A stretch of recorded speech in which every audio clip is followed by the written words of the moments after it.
This is the X&C Podcast, your Xbox newscast, featuring Colteastwood and Mag, hosting industry interviews and gaming talk live on YouTube every Monday night at 5 p.m. on the West Coast, 8 p.m. on the East Coast. For all of you listening around the world, X&C Podcast is available on demand on Spotify, Google, and Apple Podcasts. Welcome to the show. Join the chat, hit the like button, and let's get into this week's topics with the Xbox newscast.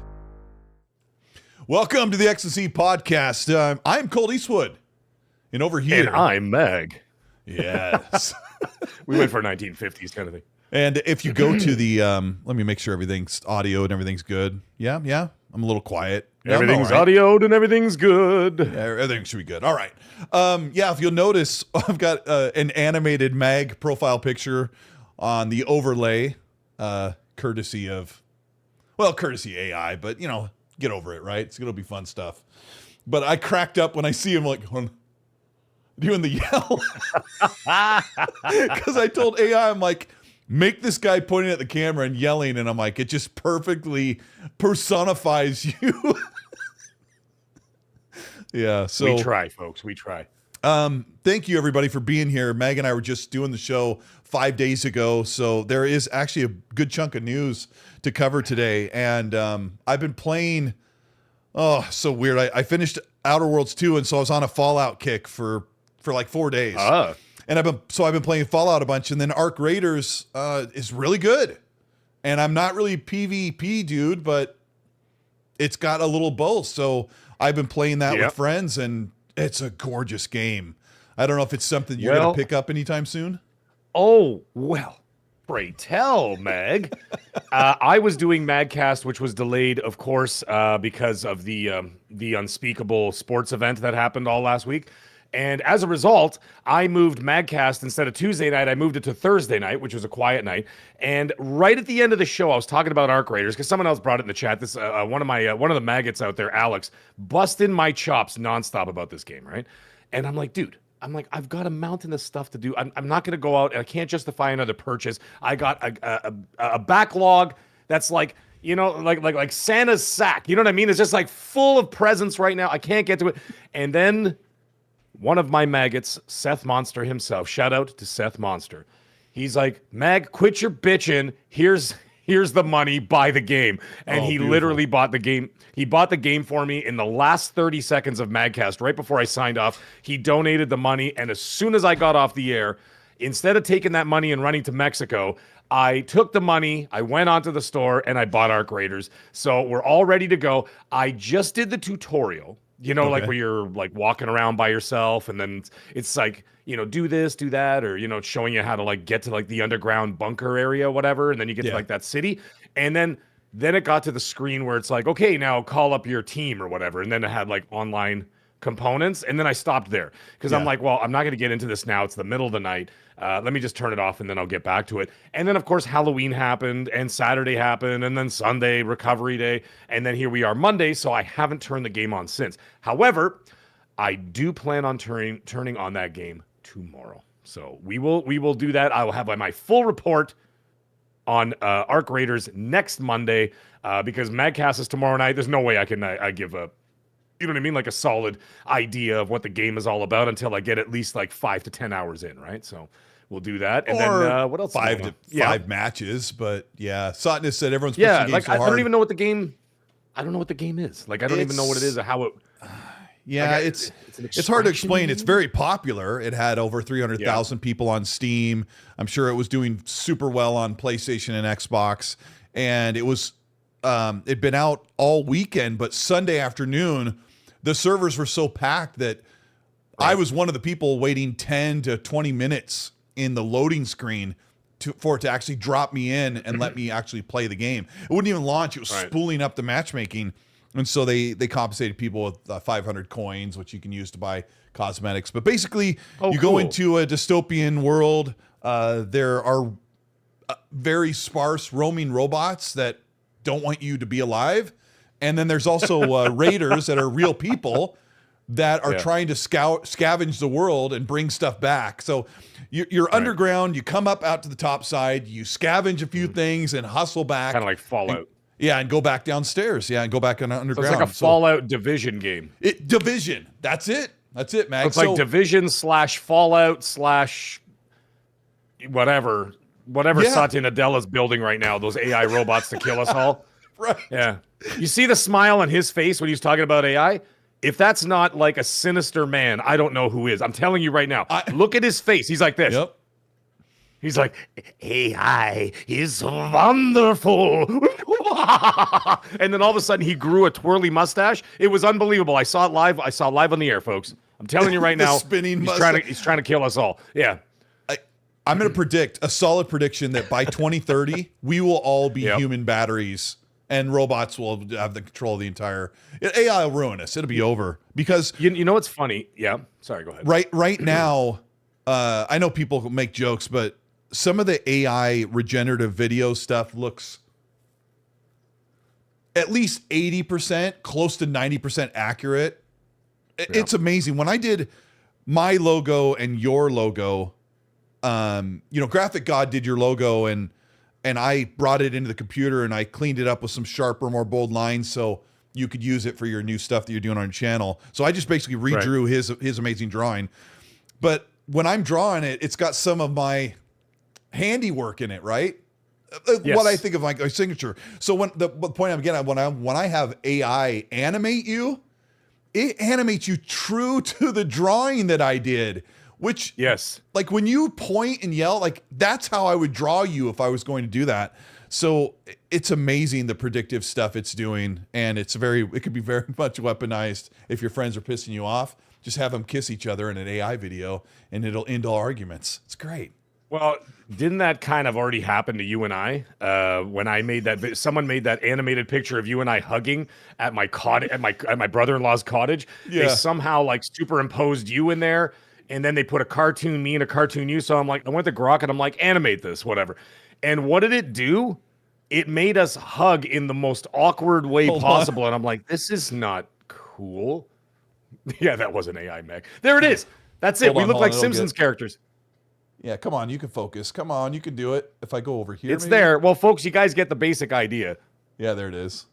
Yeah, it's like Simpsons with peach-colored skin, but yeah, you're smoking a cigar and I'm closing my eyes and tenderly holding you on a nice afternoon. It's really weird. Yeah, it's kind of weird, but anyways, when what's his name? I don't even know how to say your name. Is it Aliha Take? Ali Take? I don't know what it is, but either way, you know who I'm talking about. He's just like, that's cute for real. That's not cute. It's really weird. It's really weird. Yeah, but it's still cute, Elia. Yeah. Yeah, 121p. He's like, where's your other hand, Meg? Yeah. Yeah. I've been playing Arc Raiders, and what have you been playing? Because I've been doing Fallout and Arc Raiders. Like I said, I started it up. I never got into it because last week was so busy. I was only able to get a few streams in on the channel. I'm playing Little Nightmares 3 right now. Fantastic game, by the way. It's not made by the same people who made number 1 and 2. They're the developers of those first 2 games are making a new game. I don't know if you guys heard about this. I know some of you have because you're the ones who brought it to my attention. It's called Reanimal. And they're making that game. They walked away from the Little Nightmares franchise, and Supermassive made this one. Yes. So anyways, it's wonderful. And it's a lot of fun. It's exactly what I wanted in a Little Nightmares game. So I'm really enjoying the hell out of it. The fact that it's co-op is even more fun as opposed to just having like the AI character. Because the first one is a solo game. The second one is you with a partner, but the partner's not controlled by anybody. And then now the third one actually someone else can control the partner. And the cool thing is that very much like It Takes Two and Split Fiction, even if you don't own the game, you could play the game with me as long as I give you just download that friend pass or whatever else. So you don't even have to buy the game, and you will automatically get to play the game for free. So that's really cool too. I see that's a new trend that I'm really enjoying right now. By the way, it's a pretty cool idea. So I've been playing that. I've been playing Silent Hill F. It is really good, but it's really weird. But it's excellent. I'm enjoying the heck out of that Silent Hill F. And my review is coming out this week for Battlefield 6, my marinated review. As anybody who knows what I do on the channel, I do not do reviews day one. I play the game day one, and then I take at least 3 weeks to a month after.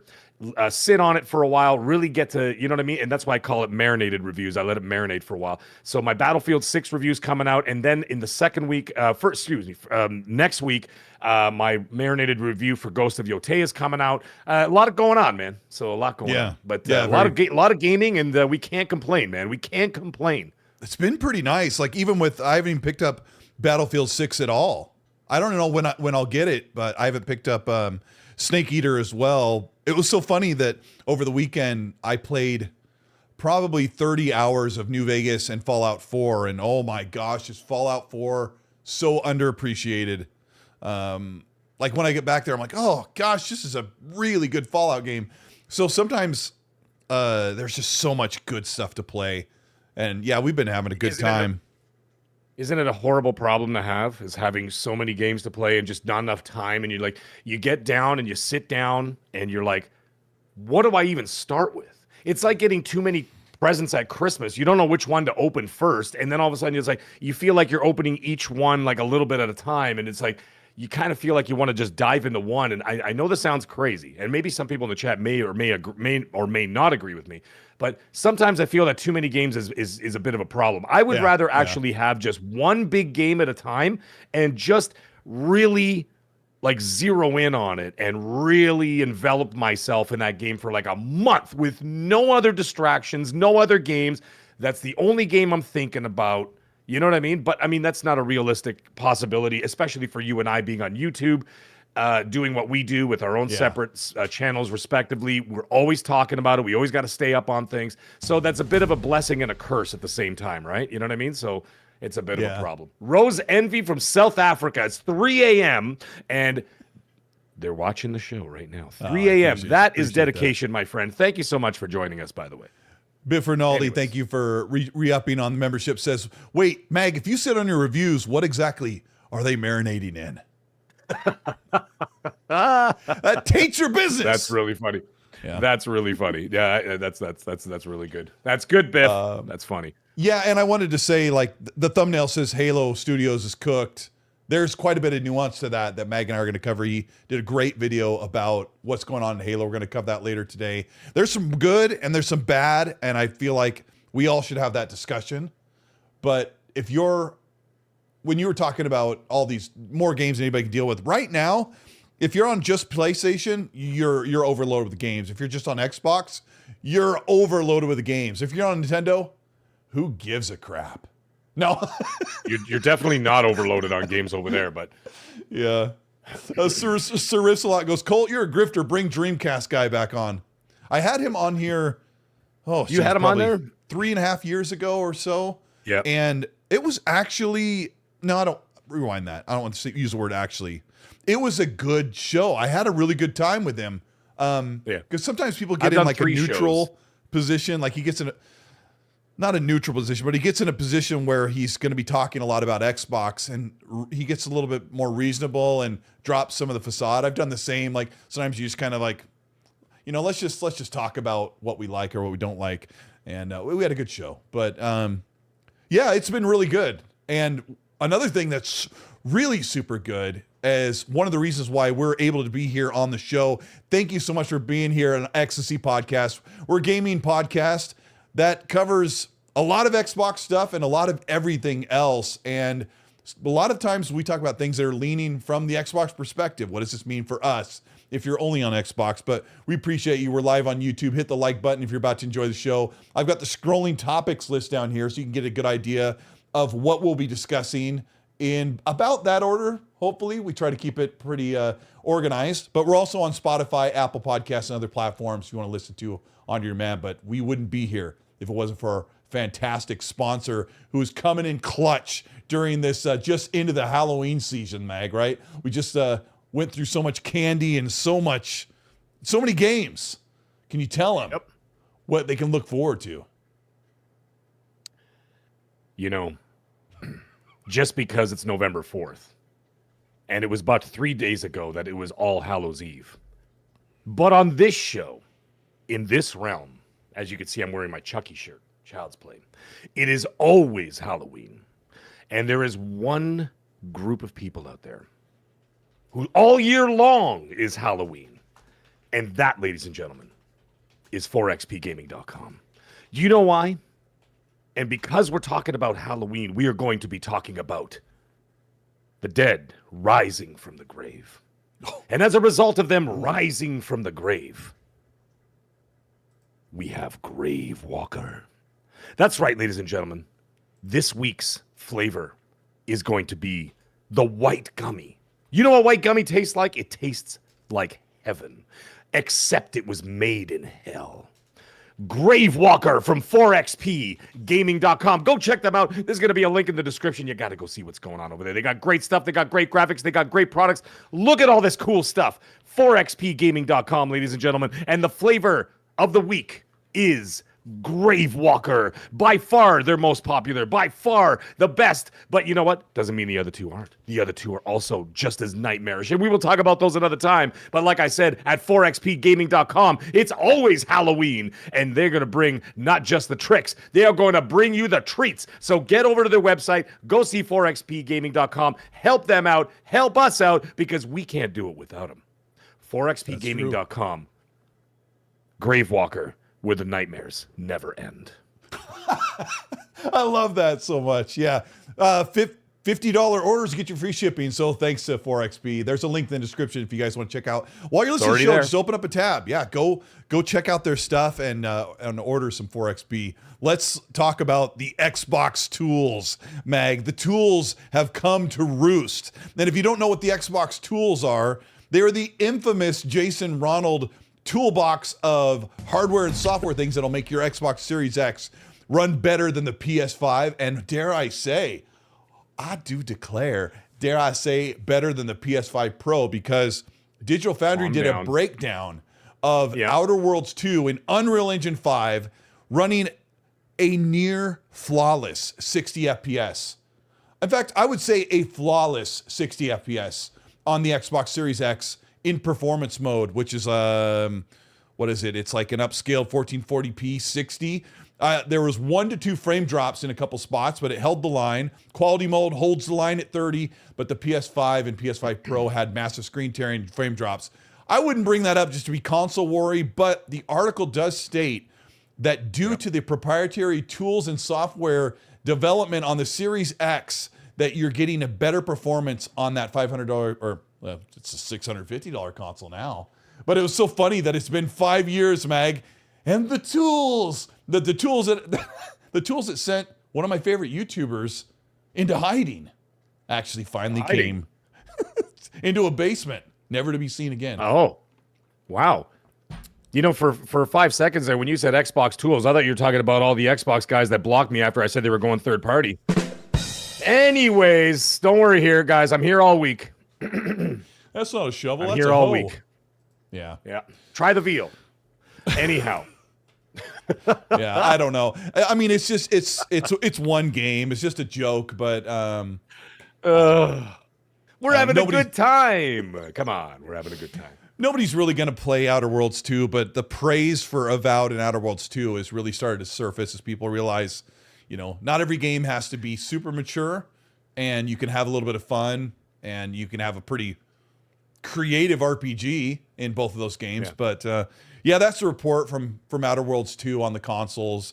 You should be able to get more performance on PC, but you know, Unreal Engine 5 has made some of those things more difficult. They're really heavy games. But I want to talk to you about the Lord of the Rings MMO that Amazon canceled. Just briefly, we've always tried to bring up Lord of the Rings news, like gaming news on the show, and it always gets pushed to the bottom. But I wanted to just ask you, like, what would you want to see if it was a Lord of the Rings MMO? Would you want, like, you create your own character, or I guess it'd have to be, what would you expect from this thing? And Fool of a Took. Yeah, Fool of a Took. Next time, throw yourself in and rid us of your stupidity. Wait, hold on. I think I sent this to you, but there was I saw a joke online where a guy said he was in an elevator and this woman walked in and she had her arms full of everything. She's heading to work, and her phone fell as she's walking into the elevator, and it fell and tumbled into the slit between. No way. And it went down, and her face was like horrified because her phone just went to hell. down into the elevator shaft, and he said you could hear it going cling, cling, clang, cling, ting, ting, ting, ting, ting. And he said I stood there mortified, and he said it took everything I had in me not to say that line. Full of a toque. Like just standing there, just listening, ting, and then they all cringing as it's making more and more noise. So what would you want to get in, Gandalf? Yeah. Knock your head against this wall, Peregrine Took, and if that doesn't work, yeah. It'll stop you from foolish questions. Like, what do you want in a Lord of the Rings game? Because we don't get those. First of all, I don't want a Lord of the Rings MMO. Okay, you know what I want? But I'll talk about that after. But I'll tell you what I think that what was going on there. It's the same old story. You build, just like Elder Scrolls Online. You build your own character, you do your thing, you go off in the world, and then blah blah blah blah, and you just kind of let it happen. However, I'm not a monster fan of that kind of idea. I like a more focused idea. And what I mean by that is, like, for example, when EA, back in the day, when the Lord of the Rings, the greatest trilogy of all time, was out in the theaters and just coming out of the theaters. And then, of course, the extended director's editions came out, the 4.5-hour ones and the big box sets and whatever. And what was EA doing? Cranking out those absolutely fantastic Lord of the Rings games. You remember those? They had Fellowship of the Ring, Two Towers, and Return of the King. And they were like those sort of golden And Two Towers actually covered a bunch of Fellowship stuff because there was a Fellowship of the Ring game before the movies were made, like right before. They tried to tie in knowing the movies were coming. So the first one was garbage, but the other two looked like the movie, right? They were amazing. They were amazing games. And I absolutely adored those games. So they were incredible. Return of the King was amazing. And then there was basically like a Golden Axe sort of like 3D action adventure kind of. Just keep it like that. Like I don't want to make my own stories when it comes to something like Lord of the Rings. Like, give me a focused story where I can truly, like, you could use real current gen / whatever next gen graphics and everything else, and immersion, and put me in the middle of Helm's Deep, put me at the Battle of Minas Tirith, put me in those situations. You know what I mean? Put me on the way to Mordor fighting orcs and this and that or whatever, getting in boats and going off here and going off there. You can make it like a mixture of like I don't know, like a God of War, like a half open world kind of vibe to it. Like you could still wander around, but it kind of still focuses like a you mix in a between direction. God of War and Crackdown 3 or something. What, you could throw cars? Full of a duke. Yeah. Gandalf just picks up a Hyundai and just throws it. Kills like 10 orcs. You shall not. That's a good car. Yeah. That's what you get for bringing South Korean cars. Let us know, chat, like what two games would you like to see a mix of Lord of the Rings? Like, I think the Shadow of War and Shadow of Mordor games are fantastic, but the first one was better than the second, but yeah, the first one was better than the second. But you know what you're gonna make me do now? Like exactly, Rambo. I really actually want to like pull up the footage and just look at it of the Return of the King game and just be like, oh my god. Why don't they make stuff like this anymore? Like real movie licensed games that are really good, that do well. You know what I'm saying? They crank those games out. What the hell? They crank those games out in like a year or two time. Like they did them really fast, and that's why every movie video game sucked really bad. But Two Towers and Return of the King were really good. So they were really good. There was like 3 movie games that were good, like the original Avatar one and the Lord of the Rings ones, and there's like one other movie game. Yeah, but like even like good. Captain America game was amazing. Nobody liked that, but I'm glad you did. Oh, come on, chat, help me out here. Tell me Captain America. Am I crazy? I remember playing Captain America on the 360. Cool. I liked it, cool. And then there was the Hulk game. That was like the Edward Norton time when Edward Norton was playing Hulk / Banner. And then they had that game that was also a 361. Because, at that time, Wolverine Origins. But those weren't movie games. Wolverine. Those were just. Well, that was. Captain America was supposed to be tied in with the movie, but. Right. Yeah. And then there was the Wolverine X-Men Origins, which everybody's putting in the chat now. What an amazing game. I loved that game. My God, that game was incredible. And I think that's what, like.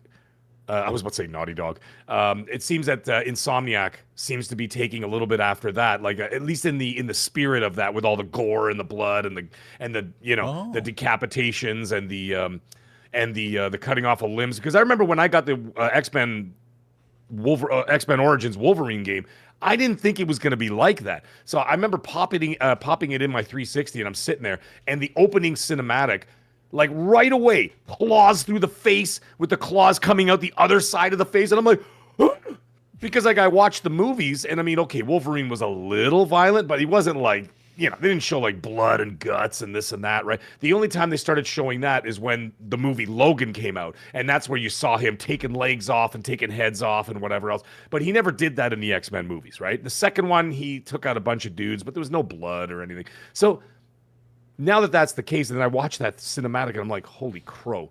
And then I started playing that game, and it was awesome. He was just running around, just murdering people and just killing. And I'm like, oh my God, that was so good. The Deadpool game was really good. Damn. Sorry, I just have to end it. I want to see more licensed stuff. Yeah, the 360 era and the PS3 era was loaded full of quick tie-in stuff, and some of it was really fun. They were great blockbuster rents, I'll tell you that much. Yeah, you and I always talk about that James Cameron Avatar game from 2009. It was that third-person open-world game. He plays the Navi or the RDA. Oh, yeah. I remember that so one. Good. I mean, it kind of got overshadowed by, at least for me, it got overshadowed by the Ubisoft Avatar game, which is effing phenomenal. That's if you what haven't I'm talking played about. The Ubisoft one. No, I'm talking about the new one. The one that just came out last year. That game was criminally under appreciated. The new one that just came out. They should have given. Fear not, ladies and gentlemen. They should have given the new Avatar game a full year delay and launched it with this third-person mode, because that little bit of footage I saw looks like that's what people wanted to see. Oh, the third-person mode in Avatar? I mean, buy it on sale now. Oh yeah, I'm true. Gonna check to see how much. Yeah, I'm going to see how much it costs right now. But the thing is, I'm going to check on both systems, on Microsoft Store and Xbox, Microsoft Store and the PlayStation Store. But anyways, you get those on sale. That would be a hell of a steal right now, because you're going to be getting the third-person mode, plus there's that massive expansion coming out called, what the hell is it, Ash and Fire or Fire and Ash? It's based on the third movie. Oh, right, okay. And that expansion is coming out. Yeah, and that's coming out December 16th, I think it is, on Xbox, PC, and PS5. And then the movie comes out on Christmas Day. So there you go, right? So there's all that expansion. So I mean, like I said, I'm gonna check Microsoft Store. I'll find out how much it is. Sutness was the Mad Max game that came out in 2014. I know, I loved it. Did it release close to Fury Road, the movie? I think that was the first Mad Max. Was it supposed to kind of be a tie-in? You obviously didn't play as anybody from the movie, but was that supposed to release next to the movie? Was it called Fury Road? Mad Max? No. It wasn't called Fury. The movie was called Fury Road, but the game was 2015. Let me see when the release of the movie was. May of 2015. Then the Mad Max game release date came out September, so it came out 6 months later. Gamers, listen up to me, okay? That counts. Yeah. Now, I know that when I told people after the fact, I said, listen, almost a year later, buy Star Wars Outlaws. It's only like $25. It's an amazing game. You know how many people DM'd me and said, dude, I jumped. It's a good game. And it said, I jumped, I bought it, and it was like, once they ironed it all out and they fixed everything else, they added the DLC and everything, they're like, this game is amazing. And I'm like, I told you. Listen, I implore you. Right now, they have the bundle. Okay, now this is Canadian, so I don't know what it works out to be in the US, because it's giving me Canadian prices. It's $54.99. That's the base game plus the DLC expansion plus the third-person mode and all the other stuff is all added in. It's basically a complete Game of the Year edition with all DLC, and it's $54.99 Canadian, so it's probably about $40 US. Would be my guess if I do like a rough, sure, sort of, whatever conversion. A rough little US conversion, right? Yeah. So That is an amazing deal. Now, however, I scrolled down. This is in the Microsoft store. I scrolled down, and the game itself is $27.90, like the actual Avatar Frontiers of Pandora game, including all those modes and third-person modes and everything, is only $27.99 Canadian, which would lead me to believe that's about $19.99 US. That is an absolute steal because I loved that game. So give it a look. Go on YouTube and watch some of the footage. Go watch some of the third-person footage. You get that for like $40 if you get the base game plus the monster expansion. Like, it's a whole other map. Telling you right now, man. Wait, what? Telling you right now. Which game are you talking about right now? Frontiers of Pandora. Oh, I thought you were still talking about Outlaws. Yeah. No. Outlaws you could get for like $20 now. I would highly recommend buying Outlaws and Avatar on sale. If they're around $20 for the base game, you really should give them a shot. You have to suspend a little bit of stuff when you play Star Wars Outlaws. Like, you have to tell yourself, I might not like this character, K-Vest, very much. Like, she's not a female Han Solo. And then after that, it's pretty good. Like, she could be a little cooler, but I like the game. I see that blue the graphics in the chat. Are gorgeous. Yeah, it's just got the whole. It's got the whole Return of the Jedi era vibe. It takes place like during that time, right? Takes place around before Return of the Jedi. It's in between Empire Strikes Back and Return of the Jedi, because when I went to Jabba's palace, I walked in there and I walked around because I'm a scoundrel and a bounty hunter. I was allowed to walk freely. So I'm walking through Jabba's palace, and there he is. There's Sice Snoodles just hanging around, and then 3PO. Yeah, well, 3PO wasn't there. Yeah, Salicious Crumb. Salicious Crumb was there. And then I always forget Bib Fortuna. Bib Fortuna's there staring at me. He's got the and then you go around the corner and there is Han Solo still in carbonite. That was a good moment. So you could walk. Well, you could actually walk right up to it and you see like the little mist like going down on it, keeping it cool. And like it feels like you get to walk on the set, right? You feel like you're walking on the set. Like they made this so you could be there. So if you want to play Star Wars Outlaws, pretend like it takes place in 1982. That would be between Jedi and Empire Strikes Back. It's that era of Star Wars. That's fantastic. Yep. And I, like I said, Avatar is super cheap right now. Honestly, I put in like 80 hours into that game. I adored it. Yeah. And then the fact that it's third person, it almost seems like a whole new game now. So I'm like third person. And it has co-op. And it has co-op. This is super important because if you have a buddy, I would go into those military facilities and I would get smoked as a huge like Navi. I would get smoked. Like you can't like Far Cry it because you're very squishy, and playing that with friends would be really, really fun. So yeah, that's funny. Xbox King says I liked Outlaws better than Respawn's like the Jedi Survivor games.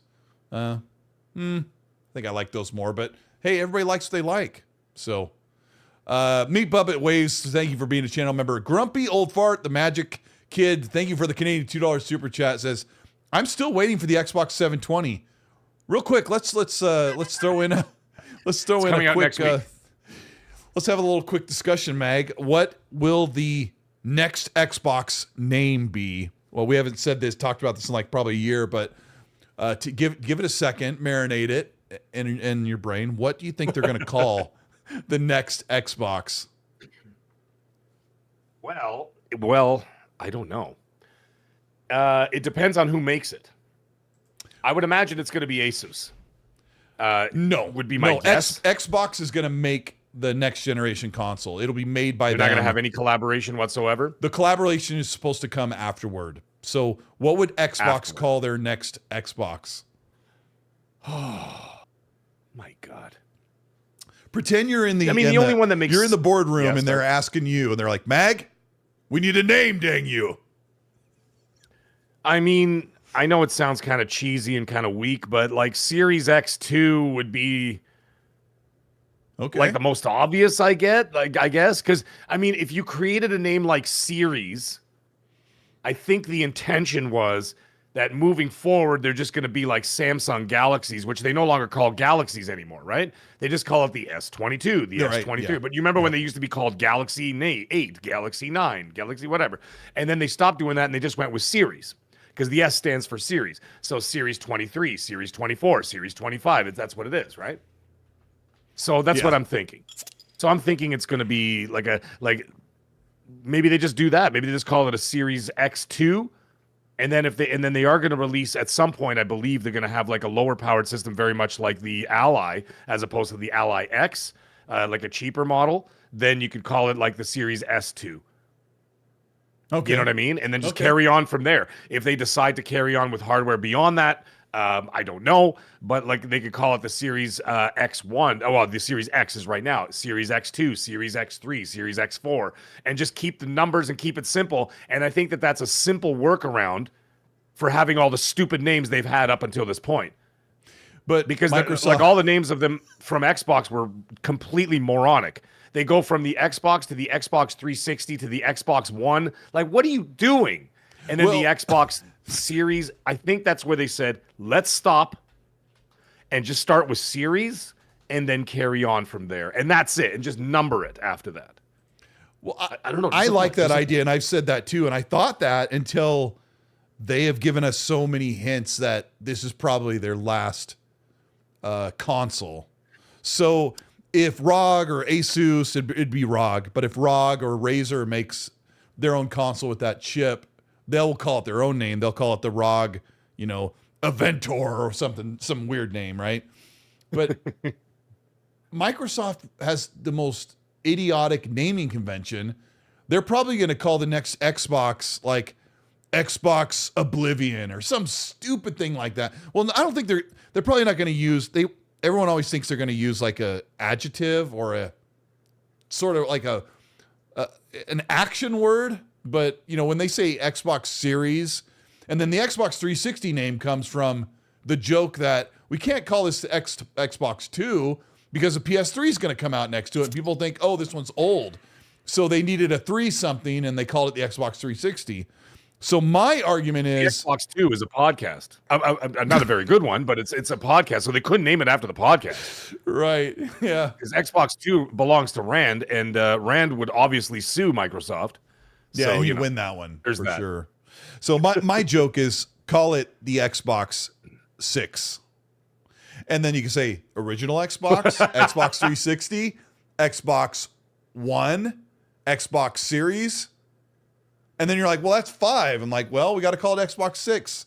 Then if anybody asks what the 5th one is, tell them to shut the hell up. Just call it the Xbox 6. I call it the Xbox VUI or the Xbox 6 shooter or Xbox 666. That's a great So it could be So it could be like the Xbox 6 versus the PS6. Yes. And there it is. There you go. There it is. And somehow they caught up. Now, right? Paris is Wait a in minute, the you only chat. had 5.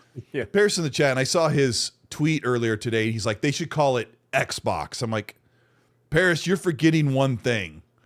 They have been banging us over the head with this is an Xbox. This is an Xbox. And so if they come out with a new console and they call it Xbox, it's going to, I think it's going to make their marketing sound idiotic and pointless for one thing. But simple-minded people might maybe be a little confused. I don't understand which Xbox is this. They need to give it a name. And maybe if they call it the ultimate Xbox, which they will never call it something like that, but they need to give it a differentiation. I think what they're going to do is they're going to call it the Xbox 365. You know what? That's what they're going to call it. Oh my God. Because that's what they call. You know what? They probably would. They probably considering would. it's considering it's now run by Microsoft, they might as well just call it the 365. Well, think about it, Mag. It's going to be like their Windows 11 PC console hybrid. It'll actually let you treat this thing as a PC if you want, or just as a console. They're going to give it some type of Microsoft Windows branding. So Paris in the chat, knowing what you've just learned just now, if Xbox was really going to lean on the Microsoft Windows support, what name would they give that console? Write it in the chat. And if it's good, well, Xbox Windows XP says Justy Spud. Yeah. You know the problem with calling it just Xbox as well? It's like when movies go back And when they're like on their 4th or 5th installment, and then like it's been a long time since they've done a Balboa. sequel, and they just call it Rambo. Rambo. Yeah. Like, which one? It's Rambo 4, which by the way was the best one, besides the first one. But Rambo, when the one where he's in Thailand there. Oh, the one where he's in Burma? Oh my God. That's like the next to the first one, First Blood. It's the best one. But anyways, it's just called Rambo. And then you've got the other one that he did. Doom. Like a theme with Stallone. Rocky Balboa. That was Rocky 6, but he just called it Rocky Balboa. Scream 2022. That was what Scream other games, 4. What other games did that? Because Doom did it. Doom reemerged in 2016, 5. And they called it Doom. And there was another Xbox game that did this, wasn't there? Yeah. They had a reboot. Well, Halo called it Halo Infinite. Thank goodness. I don't know. It's First Blood, not Rambo. You know what? Come on, you know what I'm talking about. If you're Gen X, you call it Rambo First Blood. Everybody does. But like Rambo was never they in only the name called of the it movie, that was after. It? Because Rambo 2, Rambo 3. It was literally called Rambo 2 and Rambo 3. It's called Rambo First Blood Part 2, and then there was Rambo 3, and then by that point, and then it's called third one Rambo, and you're like, yeah, okay, but the association, I know because I grew up in the 70s, I know, but the association is it's still even First Blood is just called 4 First years Blood. old. Doesn't matter. Still there, still growing up, wasn't I? You don't tell me something that you remember that happened in 1979. Go. 79. That was the very first time I played Pong. That was the very first video game I ever played. I remember it distinctly in my aunt's basement, and her and my uncle what were you owned wearing? I don't know what I was wearing, but I remember that was the very first video game I ever played. It was also the year that Asteroids came out, and I played that in the arcade when I was 4 years old. I could barely reach the thing, and it was in Wizard's Castle in Hillcrest Mall in Richmond Hill, Ontario, Canada. So tell me. Okay, I remember that. 70s, However, I drink a lot, piece so of I don't crap. even remember what happened like 3 days ago. But it doesn't matter. I can remember what happened in 1979, clear as a bell. Did you have much to drink when the Blue Jays were finishing that World Series game in Game 7? No, dude, I was so destroyed from the night before because I had the big Halloween party, remember? So the Halloween party was going on, and the last guest left my house. I remember passing out, blacking out basically at that point. With my phone on my chest in some weird contortion on my bed. Subscribe to the Mag Show. Yeah. 5:51 a.m. Oh my God. So the last people left my house at like 5:40, 5:45. And then at 5:51 is the last thing I remember looking at the clock. So the next day, Game 7, I couldn't even really get up off the couch. I was so destroyed from that night before. And it's not like I was just up till 5:51, just, hey, how's it going? No, we were partying like Motley Crue in 1983. Like, it was bad. You're too old for that. Let's just put it that way. It was ridiculous. Yeah, it was ridiculous. So like that made the pain even worse. It was probably one of the worst hangovers I've ever had in my entire life. And I've watched 11 innings of hangovers. You watched 11 innings with a hangover? And it was like I said, one of the worst I've ever had in my life. And then of course you were not in good spirits. I was still hungover. I was messaging Mag during the show. I was texting him messaging, not Mexican. That's a different word. I was messaging Mag during the game, and I'm like, oh, hey, this is good. And then I sent him a picture, something I thought was really cool, and he goes, F. And I go, well, that's not very nice. And I look up, and the Dodgers hit a home run. I wasn't responding to what Colt was sending me. I was just responding to what was happening on the TV. But I honestly didn't. You were like a good 20 seconds ahead of me in the broadcast over there in Canada, and I was watching it live. Oh, that's right, because you had a delay for some reason, and I didn't have a delay. I was ahead of you by like a minute. Yeah, because you were like, F, and I go, what? And I look up. Churro Bear, thank you for the $2 super chat. Says they're probably going to call it the Xbox Hybrid Series. Maybe. That would be the worst name in the history of name. I'm sorry, but that's a very bad. Yeah, the word hybrid won't work. If you want to really know what the console is going to be called, Look, it's me, the broke boy, has a good super chat that points you in the right direction. He says they'll call it the Xbox Vista or Xbox ME Millennium Edition.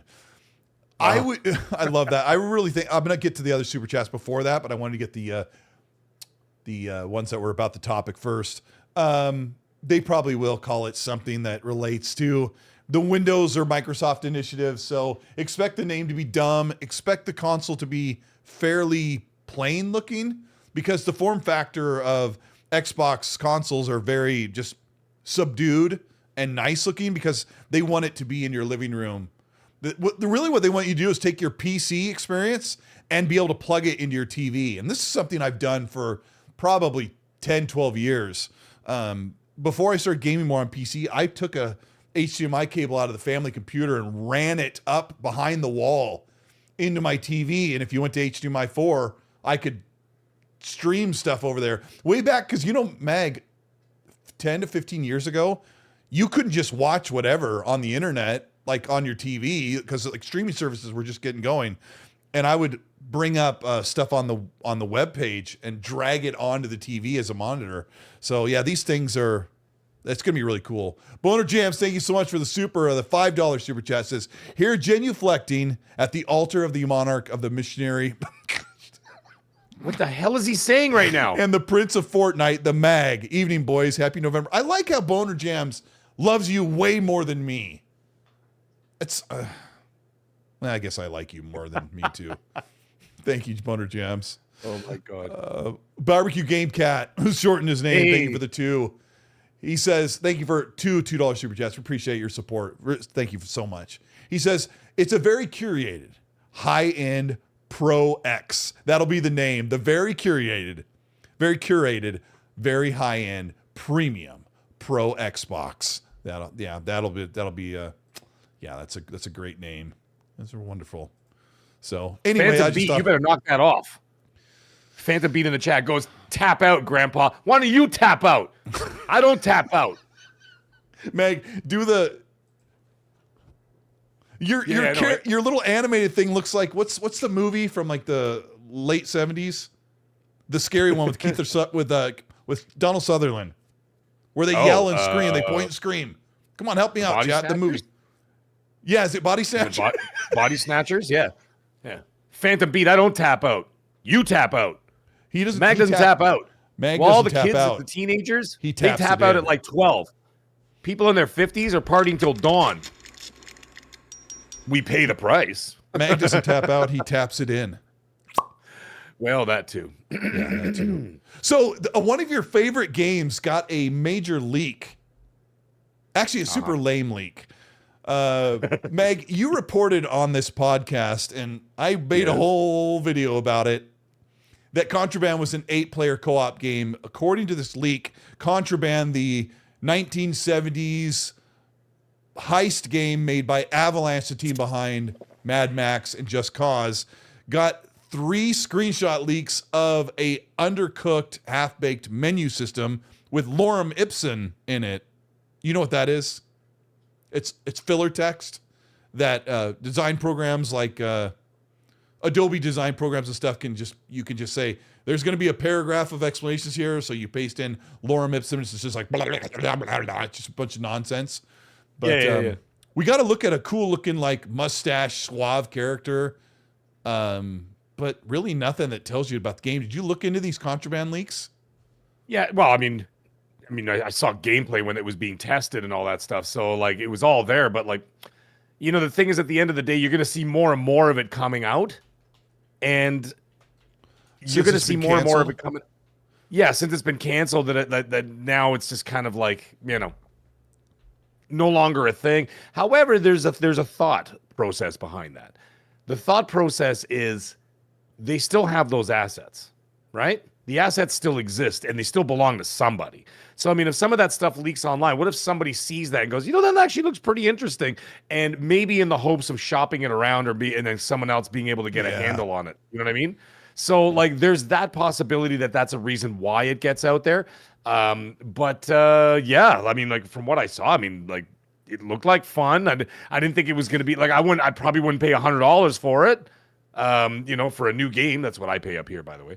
Not 70. And so I'm like, I probably wouldn't pay $100 for it, but I certainly would have played it on Game Pass. I'd be like, all right, let me give it a shot and, have some fun with it. But I don't know. Like, now that it's coming out, like I said, there's not much security around it because there's no financial ties to it anymore. Sure. You know what I mean? So like, and then there's, of course, there's the legalities still exist, but I think that the rules are a little bit more lax now as a result of the fact that the game is not even coming out at all. You know what I mean? It's so dumb that this is the leak we get is, I really need to, it's kind of complicated for my setup, but I really need to get a setup where I can pop stuff in the screen. Like, hold on, let me go here. Like I have, there might not be a mic here for a second. I have something like this, right? Say something, Mag. I'll see if your voice is on. Say something. Yeah, say something again. Yes. All right. Yeah, your voice is here. So yeah, I have this overlay that I need to put stuff, but like I tried to get live YouTube videos like I could play on the fly, and it was just giving me so many problems. But I really need to be able to put stuff up like that on the overlay. I'll work on that in my spare time if I ever find spare time. Yeah. Yeah, no kidding, right? I don't know. I don't think there's much else to say about Contraband. Not much. I was excited at one point, and then that excitement was really kind of fizzling out for a while. Yeah. I don't know. Yeah. But, by the way, I'm watching Return of the King on my other screen here. I'm watching Return of the King gameplay from the Xbox 360, and it's awesome. I'm looking at it right now, and I'm like, you know what? This looks like, it doesn't look like a damn near 20-year-old game or however long it's been. It's playing incredibly well. Sorry, it's actually not Xbox footage. It's PC footage. But it looks fantastic. Oh, wait, you can get that on PC? I'm looking to see if I have a thing I could turn on. Looks like I don't. I was trying to see if I had Loopy long plays. It's 4K, 60 FPS. The only thing I could think of, like, it doesn't actually say what that is. Yeah, some guy probably has the discs, like the DVDs. Like that's the problem with these games that are over 10 years old, that you can't buy them digitally anymore. Yeah. 2003, that game is 22 years old. It looks fantastic. You can't buy that game unless you buy the I see this link that you went to, because I would totally buy this. The dude's name is Loopy Long Plays.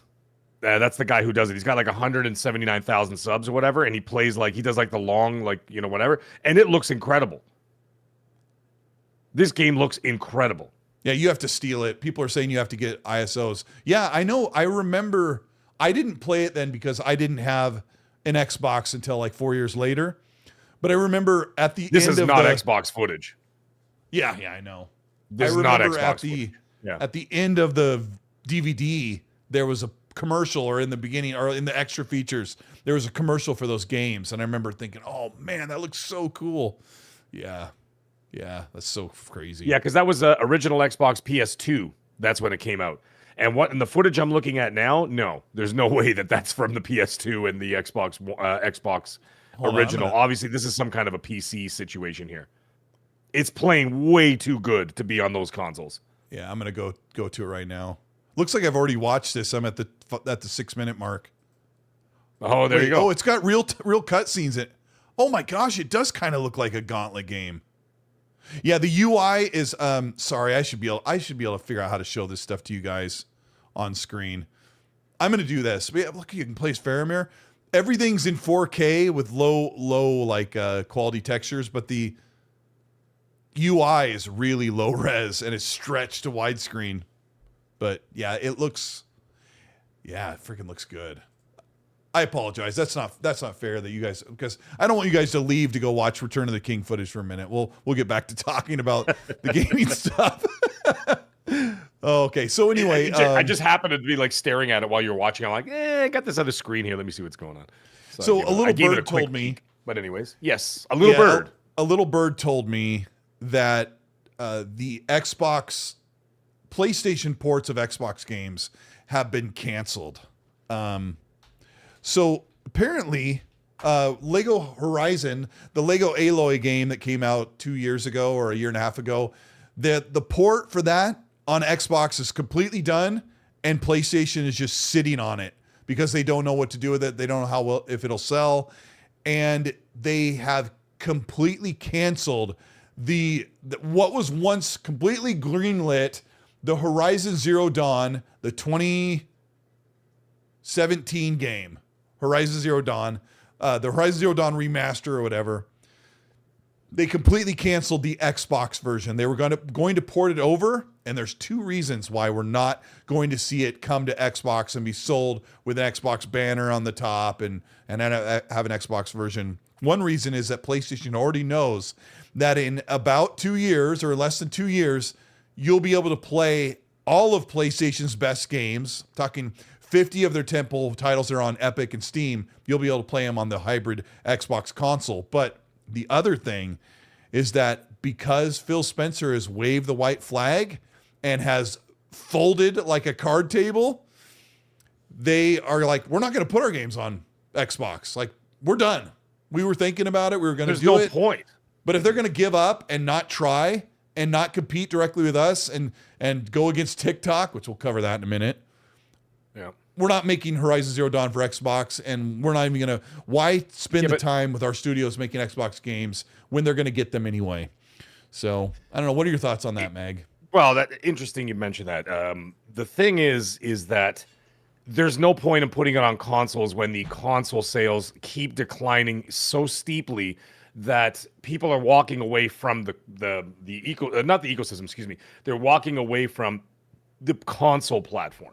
Not and it's even the existing ones. They've actually seen a decrease in people actually accessing the consoles or logging into their consoles. However, there's an increase in PC. Now, I'm not saying that everybody's going to do that because, the casual's not going to go out there and trade in what they paid, by the way, a $300 and something Series S when it launched, right? Yeah. To play Call of Duty and Madden. They're not going to go, oh, well, I'm not going to be part of this ecosystem. Let me go buy a $2,000 PC to replace that. They're not going to do that. These, like I said this before, I'll say it again. The casual market are not going to do that. There's the mid-casual who will consider that and say, you know what, maybe I'll upgrade to this or whatever else.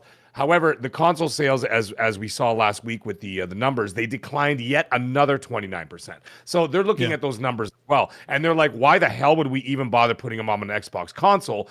And just like you said, right now, today, you can go out and buy the Xbox, the ROG Xbox Ally X, and you can play all the PlayStation games right there. So they already have accessibility if you're willing to pay for it. And then in 2 years, just like you said, every single PlayStation game that's on PC, not day one, you will be able to get to play all the games that already exist on PC. And of course, future games that they decide to port on PC. So for them, it's a no-brainer. They're like, why would we spend money now on a dying console when the next console will have accessibility to our product? Right? So it's already there. So they're like, no, pump the brakes. If they really want it that bad, they can go buy a PlayStation, or if they have the money, they can go buy a ROG and they can play the PlayStation games right there. Right? And then the next generation, same deal. But Destin Legary did a really great video about the declining revenue and profit margins, and a really good video breaking down the console sales. And he says, according to all of the interpolated numbers and all the things reported, he puts Xbox Series S and X consoles at about 35 million units. Now, they're not growing the console market, but if you're, somebody pointed this out in the chat, if you're a studio that wants to sell your game, 35 million user base is nothing to sneeze at whatsoever. And I know it's an outlier. Significant. Because Helldivers 2 sold really super well on the Xbox platform, and Horizon Zero Dawn is like 8 years old. It's like 7 years old at this point, right? Or 6 years old. Would that sell very well on the Xbox? Maybe, or maybe PlayStation looked at it. Somebody said, that makes no sense, Colt. And I'm like, well, let's have a discussion. Let's work this out.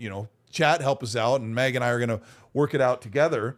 But whatever you 35 million is significant. It is. You're not going to sell 35 million copies of Horizon Zero Dawn, but you can look at that number and go, how much money does it cost to make the Xbox version, process it through with the achievements, certify it through the port process, it getting on the store, take a cut from the sales? Is it worth it to sell 200,000 copies of Horizon Zero Dawn on Xbox, or do we just wait and eke them out on Steam and the next generation Xbox? That's the option they're going with. Wait, because then you can play them on this, whatever you want to call it, the Xbox Series X2 or whatever it's going to be called. You'll be able to play all those games right there. And if you really want to do it, and the thing is, I think that at some point, I know not everybody has. Call it Xbox Series X6 next time. I know you're stuck on the 6. We're going to call it the Xbox 6, okay? That's it. So you'll be able to play it there. I'm trying to meet you halfway. I'm meeting you halfway with the Series X6. Come on now. We'll make a compromise. That's assuming that they can even... I'm throwing in $8. Yeah. There you go. Now, the thing is, that's assuming that people can even afford the next Xbox 6. Right? Because if that thing is anywhere between, between $900 and $1,200 US... It's X6. What? It's X6. Jesus, Cole. Yeah. X6. That's hard to say. And that's assuming that they're even going to buy that. However, the availability is there. But I think at this point, a 7-year-old game, if you were that interested, somewhere between 7 years ago and today, you may have found a means to be able to do that. Sure. You would have found a way to be able to play that game or access that game in one way or another. You probably would have done so already. So the fact that 7 years goes by, you're like, man, I'm not really going to go back that far and play that game. If it came out last year, that would be different because you're still riding off the popularity of it being new. Let's say, I don't know, I'm trying to pick out a game out of a hat here. Let's just say it's 2027 and they decide to drop in 2027, a year later or a year and a half later, they decide to drop Wolverine on PC. Then that would be compelling, right? It would be compelling because it'd be like, well, it actually just came out a year ago. I still consider that fresh, right? Yeah, sure. Even Spider-Man 2, something like that. That just came out a couple years ago, whatever. Horizon Forbidden West came out just a couple of years ago. I would consider that more enticing to put on there, especially a visual showcase like that game. And you're like, all right. But I mean, the first one, the remaster looks really nice. It looks like Horizon Forbidden West, but looking at how Xbox is doing things, they didn't put Helldivers 1 on Xbox. But it's the end of the generation at this point. Yeah. Yeah, but I mean, it's the end of the generation at this point. Why even bother? Why even bother putting all that? What? The first Horizon game's better than Forbidden West. Really? It's funny you say that. I know you love the Forbidden West. I know you do, but I thought Forbidden West was the far superior game for me. Don't you love the story unfolding of the first one? Like you already know. It was kind of cool. Yeah. Yeah. Anyway. Like she was a little girl and then growing up and then she was ostracized. She's like trying to find out why the world is in the state it's in through audio logs and stuff like that. So that's right. Yeah, that was actually really cool. And piecing together the story, that was actually good. I was mad. However, I still like the second one better. The coolest moment, which I won't spoil, the coolest moment that reveals why the Earth is in its state that it's in, all happens with audio and noises and people yelling, and I'm like, this should have been a cutscene. That would have made that game like a 10 out of 10. But anyway. How long did it take to get Ghost of Tsushima on PC? Do you know offhand? Do you know when it dropped on PC? I don't know. I wonder if anybody either would look that up or would know offhand. Probably. I know it. I mean, it came out 2020, summer of 2020. It took a while because it was like the second big PlayStation game to come to PC, if I remember right. Yeah. Chichi99 says about 4 years. I think it was seemed like that. Yeah, I could look it up, but I hate how everything I look up goes to AI first. I'm like, AI, you're not right. You're not right. You want to hear something interesting? What's that? I just got a message from a pretty big. Never mind. Pretty big little bird. He was just saying. He says Take-Two actually only thinks that there's 27 to 29 million active users by the end of 2025 for the Series 2, for the Series consoles. 29 million active users? 27 to 29 million active users of the Series consoles. That's what. That would infer that 10 million people went to PC or just said F this. That's what I'm saying. People migrated. I don't think that many people walked off. Like, we are in podcasts every week. We make videos. We're on Twitter and we see the discourse. And I would say maybe 500,000 people were like to Xbox. And then a few million went to PC. I know it is. Isn't that great? Yeah, and then some people just decided, you know what? Why bother spending this money? I'll sell the console on Facebook Marketplace and then upgrade another $500 or so and get a PC with the extra money or this and that. I mean, there were a couple of pretty rough years in 2022 and 2023 where Xbox fans are like, what the F? And the whole ABK thing. So, Mag, if there was 35 million Xbox consoles sold this generation, how many do you think said, I'm out? What's your best educated guess? I don't know. I wouldn't even know where to guess. I don't even know where to guess that. Come on, you're a man of the people. You're talking, you hear the stuff. Like, what's your good number? I mean, there's a lot of banter. Say 5 million. I'm going to say 5 million. 5 million left? 5 million that left and said, I'm out. I'm not doing this anymore. I'm going somewhere. Yeah, you know what? That's Xbox. a pretty happy medium. That's a happy medium because what was last gen for the Xbox One consoles? Was it 60? 45. Something? I think it was 45. Oh, I think it was 45. Okay, I thought. I can't remember. I'm going to look. Oh, by the way, right he just now. sent me. He also sent me. He also sent me another message. He's literally messaging me live here. He's saying Ghost of Tsushima took exactly 3 years, 10 months to come out. Between the launch of the PS4 sure. and then. It was almost 60 million. Yeah, the best estimate. That's an AI review. Oh, it was. Gosh, dang it. Well, VG charts, which that you don't really have anything let's just else. Say, a lot of Reddit, people migrated Wikipedia, to PC. Even Wikipedia is saying 58. So we'll say 58 million is a good enough number for a discussion on a podcast as crappy as ours. Also, don't forget, some people didn't migrate at all. They didn't even upgrade. There are still a lot of active users on the last gen console. There's like 30 so some million probably people, still on Xbox One. Yeah. So there's still people playing on Xbox One who never even upgraded. So you can consider that. Then you can consider the people who migrated to PC. And then, there would be a percentage in there somewhere where people would just be like, to hell with it, I'm going to PlayStation. So and then that's it. And then they just what number, Mag? What number said went to PlayStation? Out of 35 said I'm out of here. I'll do anything but an Xbox console at this point. How many? Maybe 1 million. I wouldn't even think it's that much. I don't think that many people walked away. Because the thing is, at the end of the day, when people started canceling Game Pass and like crashing the system and all that, at the end of the day, like how many was that really? Right? Because it was only the people that were really in the, you know what I mean? Like it wasn't. I don't think it was that significant. And I'm not trying to downplay that because I think that what Xbox did was insanely insidious. However, I still believe. Stop messaging me while I'm doing a live show. He's telling me all this information, and I'm like, what am I allowed to say? What am I not allowed to say here? Well, am I allowed to say to him? Say what can I not say? Because you always do it very carefully, but I do it very carefully because I don't want to get him in trouble. Yeah. Because if some of the things that I say that he says, there's only like 4 people that know that information. It wouldn't be very hard to line them up and be like, which one of you said that? Right? So like it's a bit of a problem. It's a bit of a conundrum. I also think that not a lot of people are willing to just let go of their investment in the platform. Like my friends are here, my progress is here, my save files, my digital games, my physical games. So maybe 5 million is a little steep. It probably is closer to about 1 million people have said, I'm out of here. I don't want anything to do with Xbox. And this next topic lines in perfectly with the people who are like, forget Xbox and your garbage, because a couple of days ago, Microsoft and Xbox put out another ad about this is an Xbox. And I think this one, I don't know how this Xboxer ad, where you got like this Dollar General I saw Bob that. Ordenkirk, right? How do you say his last name?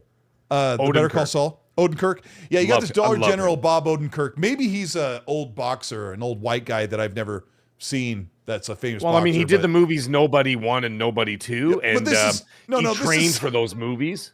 So, like, that's why he's in fighting shape. No, this is some guy that like looks like a Dollar General version of Bob Odenkirk, and I don't know who he is. Maybe he is somebody, but the commercial is I'm an Xboxer and this is an Xbox, and he points in each of the corners in the boxing ring. This phone is an Xbox. This thing is an Xbox. This TV is an Xbox. This monitor is an Xbox, and I'm gonna sound pretty salty, but I didn't think it was neither funny nor cute or creative or useful. It seemed to be like, we're just going to keep stirring the nest and get people to talk about the brand, which I think is what's working. But it astonishes me as someone who works in a marketing group that there are people that sat around in the boardroom, pitched this, like acted this possible commercial out, and they greenlit it and went and shot it and produced it. And everybody at the Xbox division looked at this and go, yeah, that's it. Let's Let's put it up on YouTube. This is a winner because it has almost 7,000 thumbs down, about 2,000 thumbs up, which isn't an absolute bloodbath. But I saw you respond comments, to it on Twitter. That was pretty funny. Yeah, Mr. Boomstick, a good friend of ours and friend of the show, just a good dude in the industry. Go check him out. Go sub to his channel. Yeah, good friend of mine. Good friend of ours. Says, this is best Xbox marketing in 2025, and I'm like, boom. That was cheesy and that was awful. That wasn't a good commercial. The comments speak for themselves, and I don't want to be like the big Xbox hater tonight, but I don't like it. It's not hating when you're just reporting stuff, whatever. Yeah, it's just stop putting a bad foot forward. Like, do something. I got you. I don't know. There's a problem. I can say this because I'm old. I am almost 50 years old.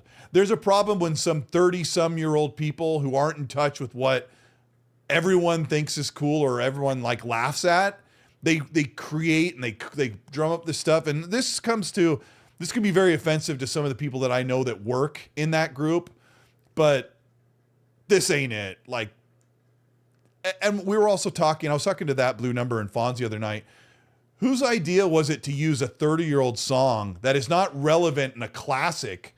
You can get with this or you can get with that. And I thought, what is this 1991 song doing in this? And it just kind of shows this semi-boomer mentality. I might be whining a little bit too much right now, but did you watch this ad? Black Sheep? Why don't you say something? I watched the ad. I mean, okay, here's the thing. I watched the ad because you commented on it, right? So I just happened to be scrolling through Twitter and I saw your comment. I'm like, what the hell's Colt yip yapping about here? And then I look and I see a link to the commercial. So I'm like, oh. And I'm like, okay. First of all, number one, the fact that I have to go out of my way to find a commercial is already not really a great thing to begin with. And then the fact that I had to I got the link, whatever, watch the commercial. I'm like, yeah, all right. Mm-hmm. But it's kind of funny. Like, I like Black Sheep, the hip hop group, but that's because I'm 50. You know what I mean? My son has no idea who the hell Black Sheep is. Yeah, like they don't know who that is. My son doesn't know who Black Sheep is. You know, and that's not his thing. He doesn't know who Wu-Tang Clan is. He's 13. Right. Yeah. You know, like that kind of stuff. It's like it's no longer in the zeitgeist of popularity because it's from a bygone era. Even though they're still around and they're still touring and doing whatever they got to do, and it's awesome. But at the same time, it's not marketing to the right people. So there's that. He sent me something. We were talking about the hardware. You want to hear it? Okay. Yeah. Well, sure. Get me the out of this hardware hot water situation that we were talking about. It says here, and I quote, 7 consecutive year-over-year declines in Xbox hardware revenue. The last reported year-over-year increase was in Microsoft's fiscal year 24 quarter 2, which was October to December 2023, where Xbox hardware revenue increased 3%, driven by a sales mix shift to higher-priced consoles. So there's your answer. That's probably another reason why Sony would be like, why would we even bother? So that's 7 consecutive years of hardware decline. They've severely slowed manufacturing. They've price hiked their consoles out of the realm of why would you buy one, right? Or into the realm of why you buy one. And they are heavily marketing, do anything but just buy an Xbox. They don't even really market the Xbox as a console. But I'm here for the games, and they are I'm here for the game. I don't really bringing the games. Yeah. By the way, he said something else interesting as contact with EA. There are 14 to this is an EA analytics, so it's not exact. This is based on their analytics. It may not be accurate. However, which can be close, which is a good ballpark. Can be close, but this is a bit of a ballpark here. It says they're from their analytics saying that there's 14 to 19 million Xbox One active users. Oh, that's lower than I thought. This is according to EA Analytics. So there you go. And I would say that ballpark guess is good enough to talk about for sure. Because I mean, analytics works in a way where like you could be 14, then it jumps up to 17, it goes up to 19 depending on what's out there, then it drops back down on the game releases that EA has. But they definitely have the telemetry. They're seeing when they put out Star Wars Jedi Fallen Order or whatever, they put out a game, they're getting telemetry of what devices are being played on. Like they know internally how many people are playing on PC, how many people are playing on Xbox One and Series and all that stuff. So that's kind of what Destin Legary. Go check out Destin Legary's channel. He's been killing it with really good high quality content. he breaks down how or why the numbers could be around 35 million, and watch his videos so you can get the correct number, because I'm going off of my memory, and I'm old, so I don't remember things. But I don't know. So you watched the ad, and what was your opinion on it? Yeah, I just thought I didn't really think much of it. I thought it was a little silly, but yeah, it was. It's all right. It's all right. You know. I mean, I don't want like Xbox 6, 7 ads or anything like that. I don't want them to like to find the most relevant thing, but it seems to be Xbox is in the memes when they are the meme, when you've got the White House and the Homeland Security putting Halo and Master Chief stuff in there. Xbox gets memed in good and bad ways, but yeah. Oh, like the whole Master Chief thing? That was pretty funny. Yeah, and I guess it's partially my fault. Like, sometimes I feel like I could come up with a marketing beat that might be more exciting or more relevant for the general audience. Maybe I can't. But then again, when I hear, like you said, you like Black Sheep, I've never listened to them growing up. My 90s hip hop does not start until Digital Underground and gangster rap. So like the other stuff, to me, it's not my thing. Like when I heard that, it reminds me of I'm cool like that. I'm cool like that. Like, it reminds me of that type. That was Diggable Planets. And then what was the other one from that era? There's another one. I think we made fun of it last year. But anyway, yeah, that's not my type of music. But then I'm like, who are you marketing to? You're probably marketing to 20-year-olds. Like, I'm 50, right? You're probably marketing to 20, maybe 30-year-olds. Like, do they like that? Do they care? Maybe they don't care. They're not listening to that. We did. We still do. Someone mentioned old hip hop. Fonz, what was that other hip hop song that I didn't like that came out the same time as Diggable Planets and Black Sheep? They're very similar. They're like laid back. I kind of think of them as like lazy rap. De La Soul? Not my thing. Maybe. De La Soul had a couple of good tunes here and there. Anyway, Tribe Called Quest. Yes, that's it. What was the Tribe Called Quest song? What was their really popular song? Oh, dude, they had a lot of them. I mean, what was the one? There's the one. Yeah. Tribe Called Quest. What? Get off my lawn. What was the Tribe Called Quest song? I gotta look it up. It was the one song that was on MTV all the time, and I know I'm literally playing it in my head. Like in my head, I'm playing the song in my head, like some of the songs that they had. Can you kick it? Yeah. Yes, I think you can. Yes, you can. Can I kick it? Yeah, you can get with this. Like those were all the same song to me. I'm a music snob though. Yeah. And Magnum goes, Criss Cross ain't gangster rap. I can't stand Criss Cross. I love Shout out to the low end. Bomb got it. Happy Bomb got it. Can I kick it? Me, myself, and I was De La Soul Funky Playbox.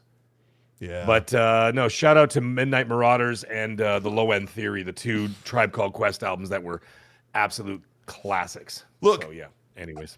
I didn't like early rap from late 80s to early like 91 because it was all about 90s who was the best. Pinnacle. It was who was the best on the mic. And I always thought that was so cheesy. But when rap was about living in the streets and the life and the hood, like I love that stuff so much. When I first heard Dr. Dre, after he got out of NWA, like when I heard NWA, I was but when I heard Dr. Dre on his own and Snoop, like this name comes from Snoop Dogg, from the very first Dr. Dre Chronic album. That's how my nickname comes from that. And I don't tell that story. I remember often, when he said that. I remember the song. He says, I'm a maniac in black, Mr. Snoop Eastwood. And my friends called me Snoop Dogg in high school, but they also called me Colt because of my car. I could see the resemblance. It's unbelievable. It's uncanny. Super scrawny. And yeah, my name became Colt Eastwood the last couple of years of high school. And it's funny because people are like, should I call you by your name or Colt? I'm like, I've been called Colt since like 94. So yeah. Yeah. But yeah, Fawn like says 80s, my nickname comes from E40. I love E40. Nice. 80s is where it was born. Well, 70s was when it was born. 80s is when it started to get better. And then 90s perfected it. That's the way I looked at it. And then after that, everything went to hell. Yeah. Yeah. And then it all fell apart because then it became way too poppy, and now these guys sound like they're like autistic. Like, I don't know. I'm not going to say that on the air. Like remember but when now this is I love this song now, but remember when I Wish came out by Skilo? I want to be. yeah, I wish I was a little bit taller. I wish I was a baller. Taller. Yeah. I hated that song when it came out because it was mocking gangster rap. Yeah. It's such a good song. Now that I'm older, my wife and I would listen to that song, and I absolutely love it. But there was some rap I liked before. Like I loved Young MC, and then they were fun. I still listen to them too. Yeah. But I mean, it wasn't exclusive to that. Like let's not get it twisted. I remember all that stuff. But like, yeah. Then, like the 80s, 80s was dominated by rock.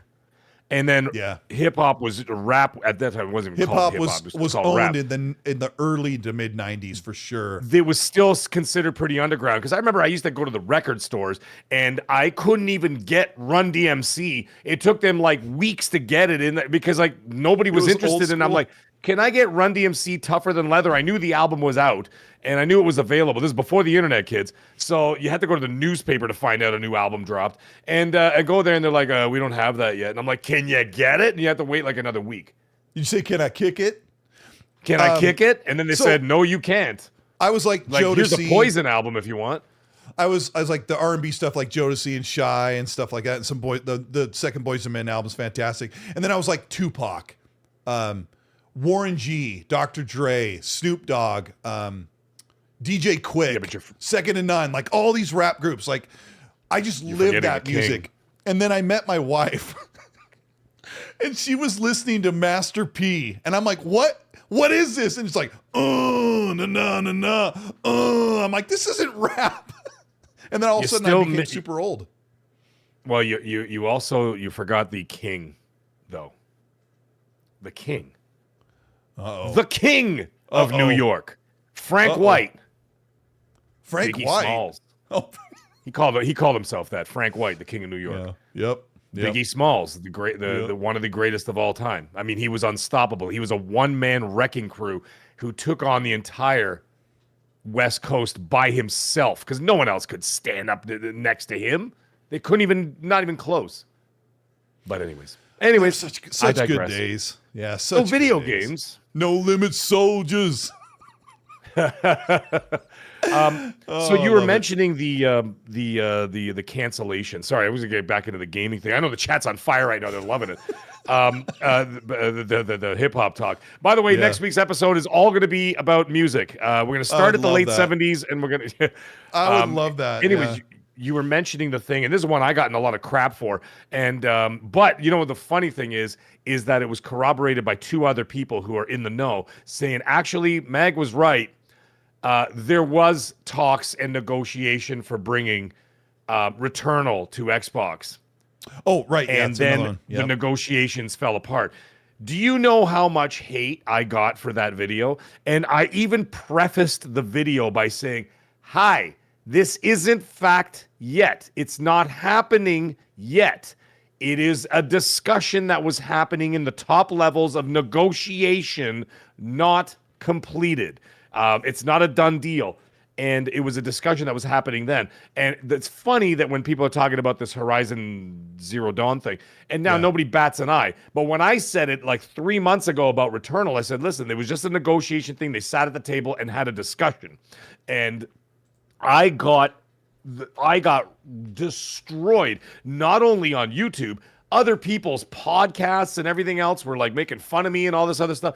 And then the funny thing is, like, was it about 6 weeks ago, two other people of prominence in the gaming community actually, and in the gaming media actually said, actually, Mag was right. It was being negotiated at Microsoft with Sony to bring Returnal to Xbox. And I'd also heard that. The amount of I was so sad that I only had 2 middle fingers. I want at least 8 middle fingers for that. I know. I could use those fingers too. So it was. See, there you go. Like even Special Nick said the same thing. Talks then fell apart. Right. For him, I already know the Arab money because Gaz played it on my channel. He played it on the show a month ago and got me demonetized for playing the licensed music. We were like dancing the song for like 2.5 minutes, and right when the show ended and it was processing, it was like burn. So yeah, good song, real good song. What's up, Danny Passion? How you doing, buddy? I've grown up with me on the chat.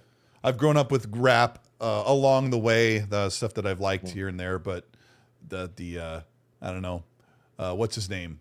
Flavor Flav. Like, I'm not like, I don't know. I never really liked that stuff. I always thought it was funny. But then, hey, the Beastie Boys first album, I love that stuff. But whatever. But you can be picky about things, right? It's okay.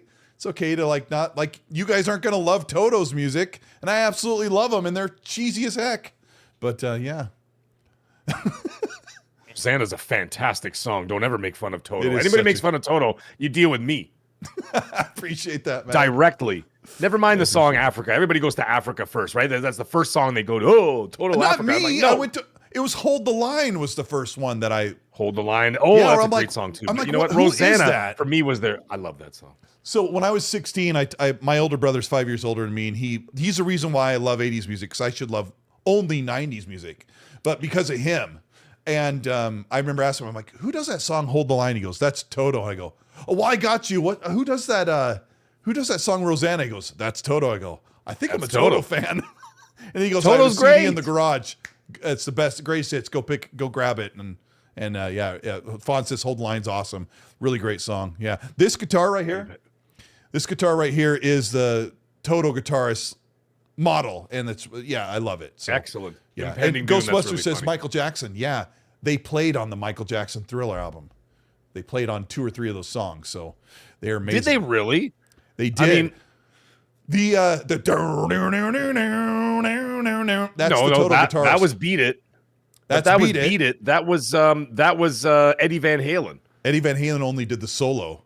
The guitar player for Toto did the rhythm guitar and the bass. Holy And crap! then the I didn't drummer know did that. the drums on it. Yeah.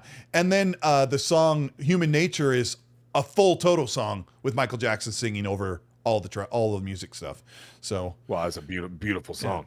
anyway, yeah, good stuff. I grew up that way. My brother just like spun records when I was a really little kid, and then in the early mid '80s, he bought a CD player, and I was like, "What the heck is this?" So early on, Mag, that when I first heard a CD skip, I about had a heart attack. It was like an alien landed in the room. I was playing one of his CDs really loud. He goes, and I was like, what the? Oh my gosh. Yeah, Jalen's right. Steve Lukather, the guitarist of Toto, and Eddie Van Halen were good friends. They were very, very close friends. So good music stuff, really good music stuff.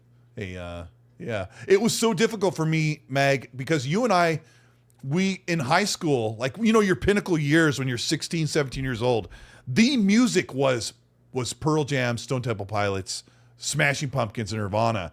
And I was so stuck in the 80s stuff before hair metal. Like, that was my thing. And hearing Nirvana, like, it was like, what the heck is this? It took me so long to come around.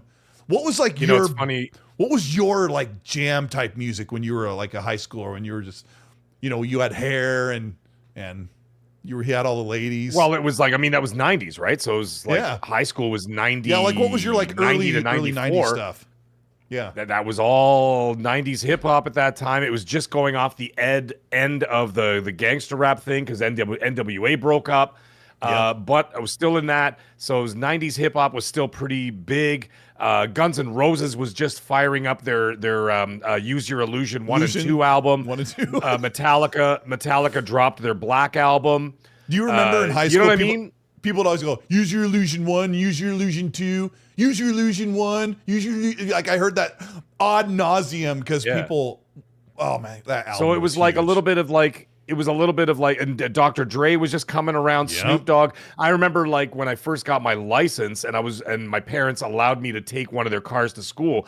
And I remember the first song I played in the car was Nothing But a G Thing, Dr. Dre and Snoop Dogg. Blasting that in the car on the way to the school at 7:45 in the morning.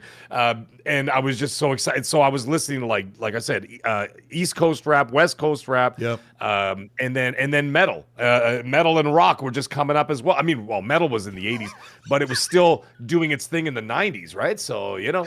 Read Grumpy Old Farts, Magic Scroll. No, you know what? He gets honorable mention here. He goes, Xbox is losing the music. Now I understand why they got for TikTok. Yeah, because all we're doing is talking about music right now instead of talking about Xbox. Oh but my hey, here we go. gosh. Xbox Oh, is king. hilarious. Yes, I've seen AC/DC 4 times though, so I'm good. Oh, you lucky. I'm done. Yeah. I'm done. I'm done. Like once I've seen him like a couple times, it's like, nah, I'm good. I've seen I've seen Rolling Stones 3 times. I'm like, even if they came back in their 80s, I'm like, nah, man, I'm done. I've seen it all. But like, yeah, it's all good. But like, yeah. So that's what I was listening to in high school. So it was pretty awesome.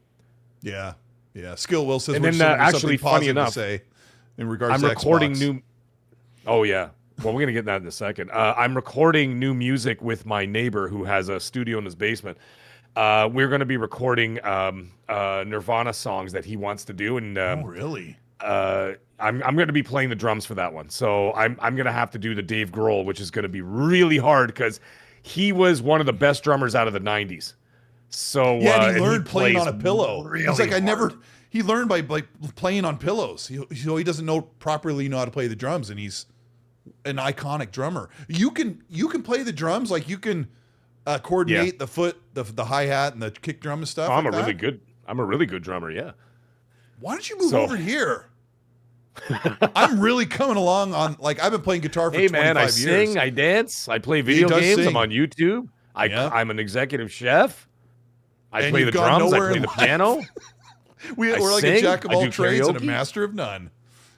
Yeah, I know. I love to sing. Yeah, when we really need to get together and sing. That would be so fun. We will one day. Black Moon, Phantom Beat. Black Moon is a great group. Yeah. Oh, King Styles, I'm 100% doing that. Did you see what he just said? It said Meg should do the Naked Baby album cover. I mean, I have no hair anyway, so it kind of works out. Of me like jumping in the pool like this. It would be like running off the bottom of the album at the, Oh, dear Lord. I remember the first time I saw that cover, I'm like, is that? Yeah, there you go. Yeah. Wait, Fonz had a mullet, Happy Bomb says. Oh I would believe that 100%. I kind of, I had like the baseball cut, which is crazy that all the players now have that. You put your hair's fairly short on the top or whatever. It's not super long, but it's the ducks, the duck fin thing coming out the hat. That's what I had. And my wife's like, you had a mullet? I'm like, what? I mean, it wasn't a mullet. Like, we didn't have it really short on the sides or anything, but yeah. There it is. You had a mullet. Yeah, but yeah. What are you going to do? I never had a mustache. You want to hear something insane? Yeah, let's hear it. This is in regards to back to Microsoft, Xbox. These are two things that I just don't believe it. But anyways, he's saying there are talks. First of all, he's saying the number is closer to 31 million series consoles out in the wild. Yikes. So there's 31 series consoles out in the wild, really not active low. users or anything like that.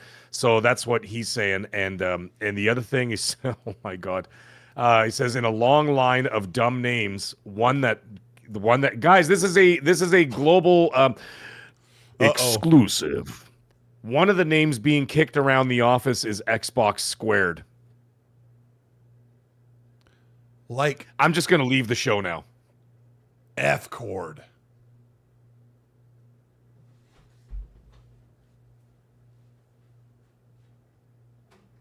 Good evening. I'm back. I almost still. I asked him like 3 times. I'm like, hold on. You want to hear the exact conversation? Because he said I could talk about it. And I said, Xbox Squared. I go, that sounds really weird. And he says, I don't want to make the decisions. It's not my name. And I said, that literally sounds insane. So that's what he said. What I said, responded with, that literally sounds insane. There's no way they keep that name. And the response is this. Like Xbox One or Xbox 360 or Xbox Series, it fits in line with dumb names. And I would bet $50 they keep it. But say it out loud and see what the people think. So he gave me permission to tell you that. It's one of the names being kicked around. Don't crucify me for it. I'm just telling you what we already know. We already know the name is going to suck. I'm not being trolled. We already know the name is going to suck. Like, that's guaranteed. The name's going to suck. It won't matter, but the name is going to suck. So Xbox Squared it is. And yes, I am attuned to the Backstreet Boys and not NSYNC because I'm a big fan of Kevin, AJ, Howie, Nick, Brian. And I know their full names too, and their birthdays. So, yeah, Backstreet Boys it is. Yeah, Enderise, no, this guy does not troll me. But he didn't say it's fact. He just says it's a name that's kicking around the office. So, you know what I mean? They probably come up with 1,000 stupid names. Just think about this show right now. We're sitting here discussing it, and the chat have come up with like 100 different variations of a name. Xbox Eclipse. That sounds pretty badass. Let's change the name of the podcast to Xbox Squared. Septic Sauce in the chat says Xbox and here comes dead. Gaz. There's Xbox the name. Dead. That is more realistic. Gaz, give us a solid name of the next Xbox console that signifies their future. Xbox Apocalypse. Yeah. Xbox Coffin. Xbox Coffin. Okay, he responded. This is the last time I'm referring to this conversation because we have a show we're doing. He says at the moment it's the only name they've kicked around. Oh my gosh! Well, they better listen. On it. I'm not making videos about this. You're not going to see the Mag Show dropping videos tomorrow saying, by the way, it's going to be called this. I'm not doing any of that stuff. He's just telling me what's kicking around there. And if he don't know, nobody knows. I can absolutely tell you that. I've got the perfect idea. I don't know why I didn't think about this earlier. Magnum is a great name. Get the person that made the Xboxer ad with the old white guy in the boxing ring. Get that person to pick the name for the Xbox. How could you go wrong? Have them do it. You know what you should do? I got a great idea. This is what you should do. And now that you're listening, the other guy, now that he's listening, because he's, well, you know, I can't tell you where he is, but I mean, he's, you know, either way, he's close to, he's on planet Earth, and he just happens to be standing in the proper places. Ghostbusters. While you're listening to the show, let me tell you something. Why don't you suggest this to those scumbags? How about this? You want to come up with, well, dude, they're making 7 figures and they don't know what the F they're doing, all right? This is what you do. You want to build some popularity with the brand. First of all, don't charge between, you know, the prices that we have thought there might be, anywhere between $900 and $1,200. Charge a little bit less. It'll be have a contest. Have a contest. Have a contest and put it out to the world, right? Oh, yeah. And be like, everybody come up with a name, enter it in a ballot, this and that. And then they have like a whole like online YouTube weekly little show where they come up with all the names, and all the fans and all the people can come to that show and vote on it. Kind of like they do that stupid singing show. You know, the ones where they vote, what the hell is it called? Like America's Best Talent, whatever American Idol. There you go. And so you do something like that. You do it online. You come up with a name for the chat. Show. What? I did a Q&A thing. Does it get rid of the chat? No, it just says place your name here. Can you see the chat, though? Here, let me hit refresh. I can see the chat. It's still scrolling. Okay, not for me. I just want to make sure I don't mess it up for everybody else. Okay, good. So this is what I'm thinking. So you do that. And then what you do is you continuously narrow it down as they put up all the options. And then people go to the YouTube channel, vote on it, whatever. And then they do an episode the week later and like have this running for like maybe not 6 months, but like 3 months or something. And you just like people go back every single week. You build up a little buzz within, not only within the community, but then it gets out there. Commercials on TV, this and that. And then the winner gets $1 million, an Xbox, whatever the hell it's going to be called.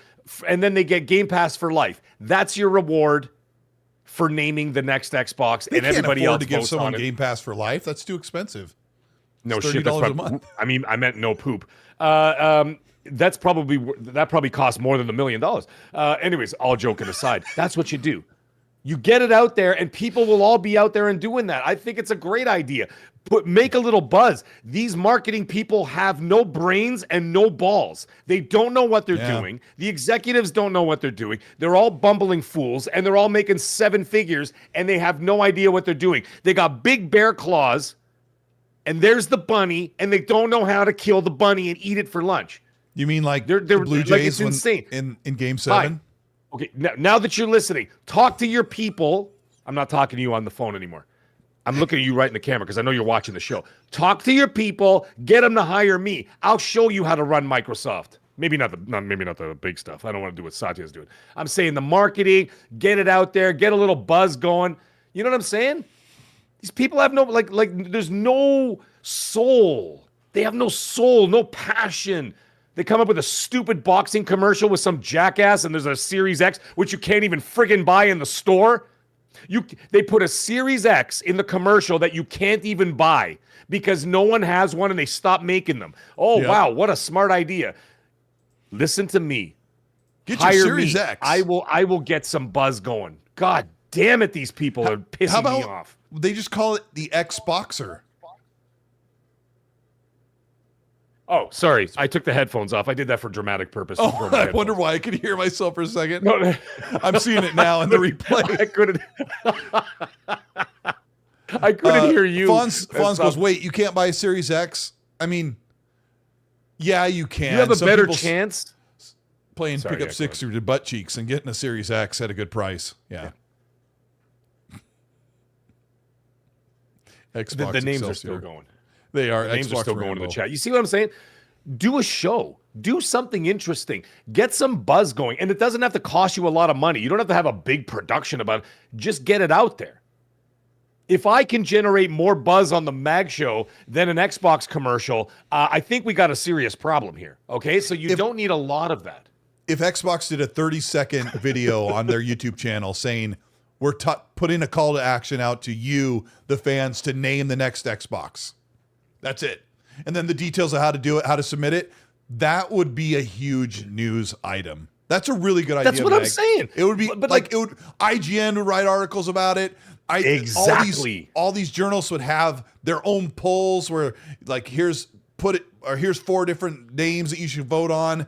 It would be talked about for a long time. And the memes, like people would roast Xbox. People say, call it Xbox dead, call it Xbox no games. Yeah. Like, you want to get on TikTok? You want to deal with TikTok and have people's time, because that's what Satya's worried about.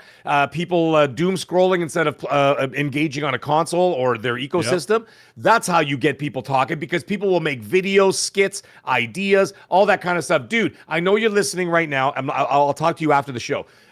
Talk to those people. Tell them to call me. I will do it. They can pay me. I'll fly to Seattle. Then I can hang out with Cole. We can go do some karaoke. And then when I'm not doing that, I'll go over to Redmond and I'll go deal with them.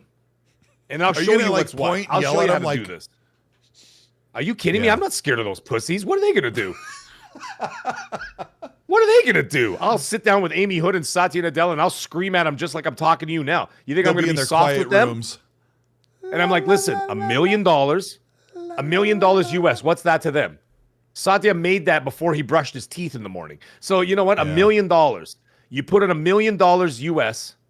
You open it up to the world. You get a console. Maybe you give them 2 consoles, and you give them Game Pass for life. That's the victory for doing so. People would jump on that, and like I said, and you get social media on it. Hello? Oh, hey, Mag. You need me to pick you up because they locked you out of the building? All right, I'll come get you. Magnum, no, he won't. Yoga fire. No, he won't do that. He won't do that. How about I got a good name. I got a good name. How about Xbox Squared? Let's talk about the. And we're gonna use a song from Cinderella, the 1980s band that nobody remembers, and we're gonna use that in one of our commercials. Nobody's Fool is gonna be used in the commercial. You know what? Actually, if you go old enough, you might be relevant enough to get. Yeah, Nobody's Fool by Cinderella. You heard it here first. Dude, Mag's got the whole marketing beat down. I'm telling you, it's going to be a huge thing. Can we dovetail into that topic before we end the show? Yeah, we're going to dovetail into Satya was talking about. Yeah, before we talk about what he said with TikTok, because there's quite a bit to unpack there. His statement was, remember, our biggest gaming business is the Windows business. He says, to us, gaming on Windows, and of course Steam has built a massive marketplace on top of it and done a very successful job. To us, we were thinking about gaming. First of all, now we're the largest publisher after the Activision deal. So therefore, we want to be a fantastic publisher, similar approach to what we did with Office. We're going to be everywhere, in every platform. We want to make sure whether it's consoles, whether it's PC, whether it's mobile, whether it's cloud gaming or the TV, which sounds like he's like doing a rhyme. Whether it's whether it's console, whether it's Dr. PC, write his, whether it's mobile or cloud gaming TV, we want to be everywhere with you. Xbox Squared. Order it now for $9.99.99 at all Sam's Clubs. Maybe does Dr. Seuss write his speeches? It sounds like it. There's an Xbox there. There's an Xbox everywhere. There's an Xbox in your trunk. There's an Xbox in your plate. There's an Xbox in your There's an Xbox in your Xbox underwear. in my bag. Yeah. I've got an Xbox in my box. Yeah. So Satya is like, oh, we want to compete. We're all in. He says all that stuff. But his statement that got the most attention was that they are competing with TikTok. And this is so great because some of my friends have argued with me. But Oh No, It's Alex broke it down so well and even brought in resident expert Reforged Gaming to explain how Matt Booty and Satya's statements about TikTok actually really mean something.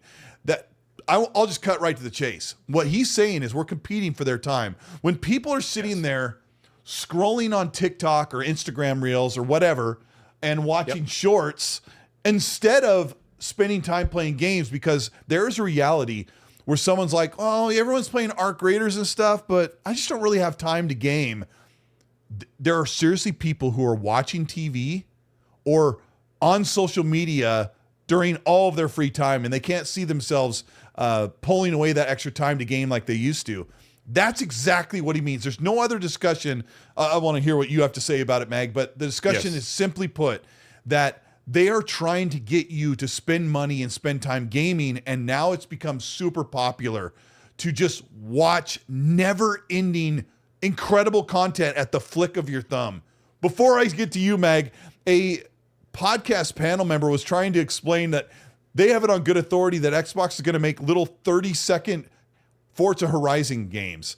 Not only that, but they claimed that that Playground Games was going to stop making Forza Horizon after this one in Tokyo and only make 30-second gaming moments where you're like, oh, there's a racist meme. Oh, there's a girl with her butt hanging out. Oh, Forza Horizon, rotate my phone. Oh, now I'm playing Forza Horizon for 30 seconds. It's like, want to play more? Click here to pay for more access.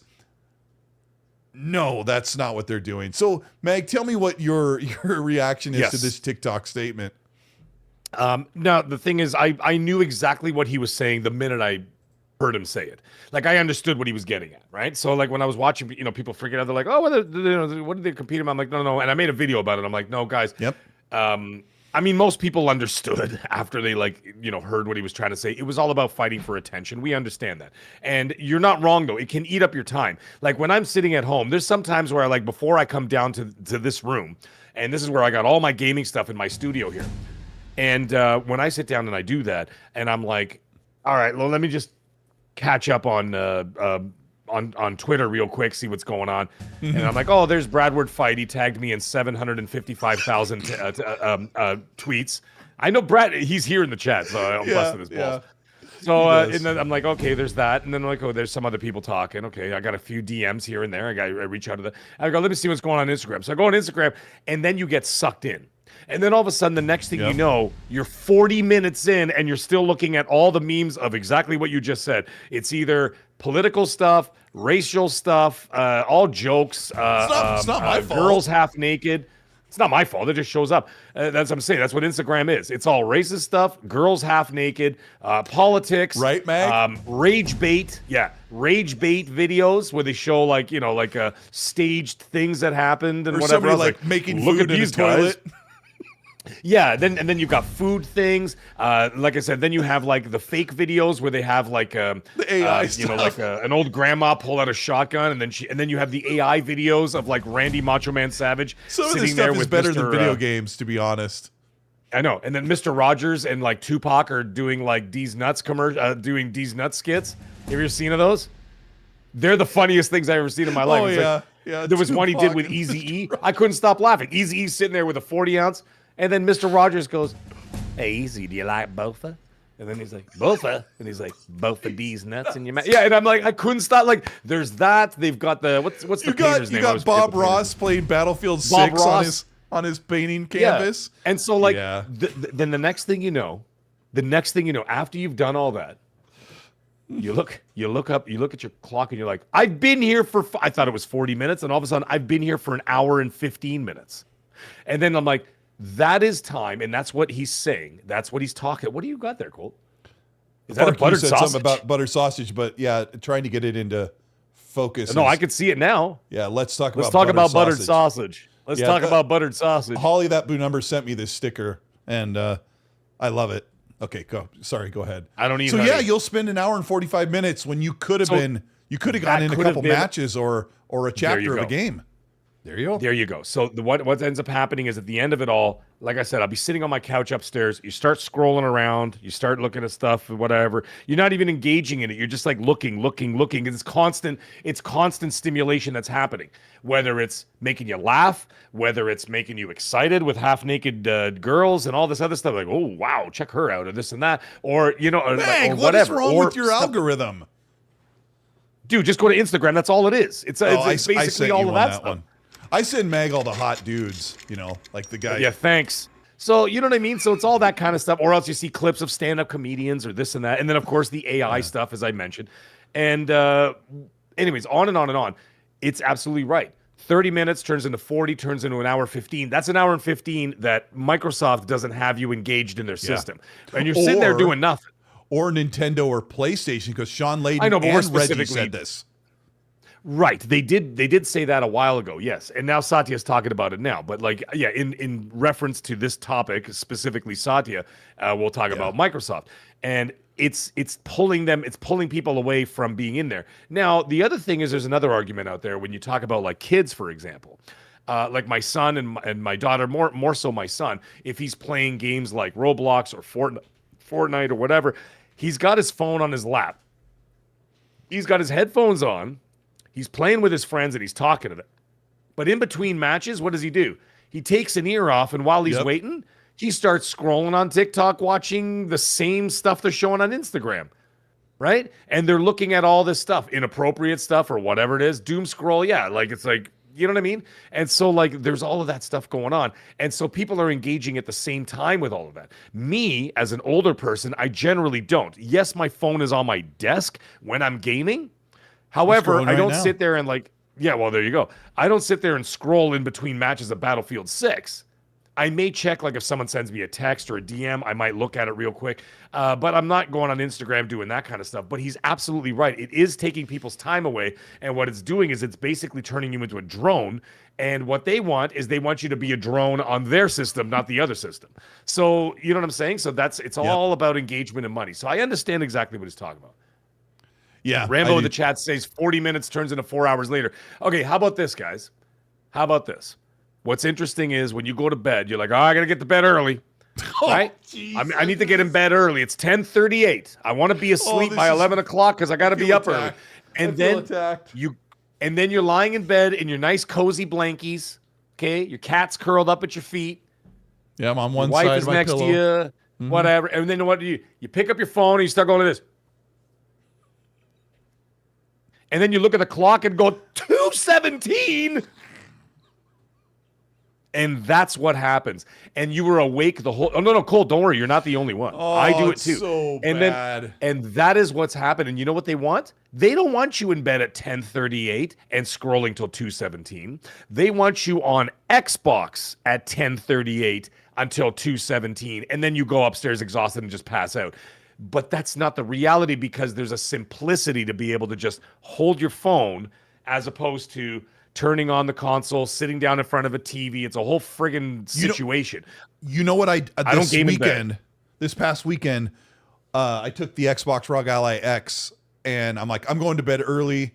The dog sat on the bed at the end of the bed, and I just got the ROG Ally, and I played Fallout New Vegas for like an hour and a half on the ROG Ally, and until I got sleepy, and I'm like, oh, I feel like I'm doing something right. Like I'm actually doing something productive instead of going. So, yeah. Thank goodness for that. But the thing is, it's so much easier. It's so much easier, and this is where it gets complicated. Is that it's so much easier to just hold your phone under the covers in your bed and just scroll with your finger, as opposed to holding this big stupid device in your face, lighting up your whole face like a Christmas tree. Yeah, and like you're sitting there playing. Like I've done that with the PS Portal. The PS Portal's it's very light, gorgeous screen, but it's a beastly machine. So when you turn that thing on and with the sound and everything else, like, you know what I mean? Like you can wake up your partner, whoever you're with or whatever. It's a whole situation. You woke me up, yeah. So like but just your phone. Nice. Thank you, Cole. Just your phone is so easy, right? Yeah. You know what I mean? And K-Rock is right. He goes, I go to sleep late because I'm gaming. I don't doom scroll. The funny thing is, I try to do that, and where I get to the point where I'm like, you know what? I'm going to squeeze in a few matches of whatever, fill in the blank, or whatever I'm doing. Maybe I'll go do a couple of missions in, fill in the blank, and then do all that, and I'll go to bed. But the thing is that because it's been so ingrained into my system now that even if I go to bed late, guess what? I'm still scrolling around, and then all of a sudden I stay up even later than expected beyond that. And it's just because it's a habit. And so I see, the thing and I is, see the people you have that to have. Yeah, I see the people that Mag follows on Instagram Reels because I see them too, and I follow them, and it says it's followed by Mag, and I'm like, yeah. We're the same person sometimes. Yeah, we're basically the same person. Yeah, and so you know what I mean. Well, I'm a little worse than you are. Have you seen the AI created? I actually want to do this, and you guys, let me know what you think in the chat or in the comments later. I was actually going to set up I wanted to do some second screen stuff, but I want to set up a spot where I can grab like gaming related reels or TikToks and pop them in at the end of the show, and Mag and I can react to them and talk and laugh, and like before we fold the show out at the end of the night. I might end up doing that, but it'll take some finesse. But have you seen the ones where they make an AI like person running through their house, like crashing through everything? It'll be like a really big guy, and he's running through and like busting through all the walls and doors. I'm like, who is writing this stuff in AI, and why am I watching it 9 times in a row and then sending it to you and Fonz? And yeah, exactly. You can't stop. You can't stop. Know why? Because it's so compelling. Yeah, and you know why you have to do. Yeah, you have to turn your phone over and go to bed. Yeah. I mean, you can see why other businesses are worried about losing time and money to people who are just getting free content. Like, you get ads so infrequently. The last question I'm going to ask you about this topic is, do you think Xbox is, one of my friends thinks they're looking into ways to monetize in a TikTok-like fashion. Do you think Xbox is looking to put out scrollable or quick ad-driven gaming methods that are more like TikTok and Instagram? Or do you think they're, I don't know, like they're going to shove ads in games to make up for this? Or what's their solution? You could see ads in games absolutely happening for sure. That's going to happen at some point for a much, much lower tier, just like Netflix does. Netflix went from like, you get the 4K Netflix up here in Canada is like $30 a month now. No thanks. So you know what? And the thing is, nobody watches it except for my kids anymore. The only time I watch Netflix is when Stranger Things has a new season, which is coming up in a couple of weeks, and then Cobra Kai. Other than that, I wasn't really using it. So guess what? We went down to the $5 one and put the ads in because my kids don't care. My kids don't. You don't blink if they see like they see like a Tide Pod commercial in the middle of one of their animes they're watching. They don't care. So the kids like, I want to eat those. Yep. What do you think that ads, if they start shoving ads into games, infrequently, or there's in there, do you think that scares core gamers away, or do you think they're going to make enough money to make up for it? I don't think they're going to do things like intermittently in a game, like a podcast, like when you monetize a podcast, like every 30 minutes they pop in a commercial or something like that, or YouTube every 5 to 10 minutes. It's ridiculous. Yeah, no, I turned that off, by the way, because I got complaints from my viewers saying, dude, like every 5 minutes there's a commercial while I'm doing Madcast. Like not the supposed live to one, do obviously. That. It's supposed to spread those out among users and fix that, YouTube. It got worse. Yeah, well, they won't fix it because the new CEO is a never mind. Anyways, the point is I turned it off. So when I monetize anything that I do, my live shows, I only have ads at the beginning and at the end. That's it. I turned off all the mid-roll? Yeah, mid-roll. The mid-roll ads. I turned off all mid-roll ads because I'm getting too many complaints from viewers. So anyway, the thing is, they'll do something at the beginning, do something before you turn it off, whatever it is. When you load up the main screen, you know what I mean? Like the homepage, they're already advertising on the main page anyway. So it's already there. You know what I mean? They're just going to do more of it. And then there's going to be that. And then when a game fires up, you may have to do something. But I don't think the kids really care. They'll probably turn on the thing and just walk away for 2 minutes. Go grab themselves a drink, a snack, go to the bathroom, come back, sit down, play their game. And that's all there is to it. But the thing is, and this is something that I know Fawn said, he goes, they're not marketing to us, they're marketing to the next generation. I get that. I've been saying that for years. However, there's always going to be a middle-aged game guy. Because those kids are going to grow up into adults and they're going to start being what we are. Right? Yeah. So there's always it's not like we just stop and then all of a sudden it's just children. No, those children are going to grow up into what we are now, and there's always going to be a market for that. You know what I'm saying? Like, for example, like if you look at like even just YouTube, I could be 60 years old and be on YouTube and be like, who wants to watch this old guy? There's going to be millions and hundreds of millions of 60-year-old gamers out there who are going to be growing older with us. Of course they're going to watch us. They're not going to watch some 19-year-old YouTuber who's saying stupid things like 6'7" or whatever the hell they say now. And you know what I'm saying? And so like, you know what I mean? They're not going to want to listen to that crap. They want to listen to someone their own age. Why do you think Howard Stern is, well, he's barely on the air, but he's still on the air. He's still doing this thing. He's got people that aged with him. The YouTubers my kids watch, I'm like, how is this getting millions of views? Like, they're literally walking into a Kohl's and looking at clothes and talking about them. And they're like, oh, it's great. We love them. Their personality. And I'm like, I just gotta go, well, obviously I'm too old for that, but it's fine. Yeah. But I see what you're saying. But what I'm getting at is that those people will mature over time, and then they're going to get to a point where they don't want to see ads and all of this other stuff or whatever. So they will always have that younger market that won't care. And then as people get older, guess what? They start making more money. They get better jobs, presumably. And then what ends up happening? You have more expendable income. They will spend premium to get rid of them. And that is why there will always be 30 and above gamers that will pay the extra money. Just look at YouTube. I cannot go back to normal YouTube. During the pandemic, I have YouTube Premium. I can't go back. I will burn down the world before I go back to normal YouTube. During the pandemic, I was watching so much YouTube because I was just gaming, and YouTube was all I was doing while I was stuck at home. And so I got so tired of it, I finally just paid for premium. And I go to a guitar lesson every Wednesday evening. And when I'm there, my guitar teacher will pull up something on YouTube, like, here's a song. I'll say, hey, let's do this song, and he'll put it up. And we got to sit and listen to ads. And I'm like, now they have like 2 ads or whatever. Yeah, 3 ads. It's been like that forever. And as a content creator, those ads, they help fund what I do, and to have studio lights and to be able to do content. But you have to have premium because you're paying for streaming services and you're still getting ads. Like, I paid $40 this month so that I could watch the Mariners in the World Series. I paid $40 and there were still ads every time the players stopped playing. The guy's like, oh, hold on, I gotta go adjust my wrist strap on my, and it's like, check out T-Mobile. Super annoying. Well, you see, the thing is, now they get the best of both worlds. But if they do it to the best of both worlds, I'm going to go crazy. Someone said they'll just do they've already done it.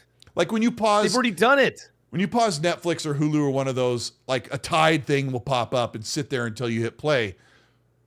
I can't imagine if I'm playing Grand Theft Auto 6 or I'm just playing the next game, High on Life 2, and I pause the game and it's like, liberty, liberty, liberty. I will literally ninja kick my TV and have to buy a new one. I got to get these super chats.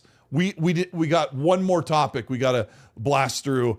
Breety Maverick, thank you so much for the $10 super chat. Appreciate you so much. Says, being able to play PlayStation games on an Xbox or their hybrid is really just a novelty when they only have 1 or 2 first-party studio games from PlayStation per year.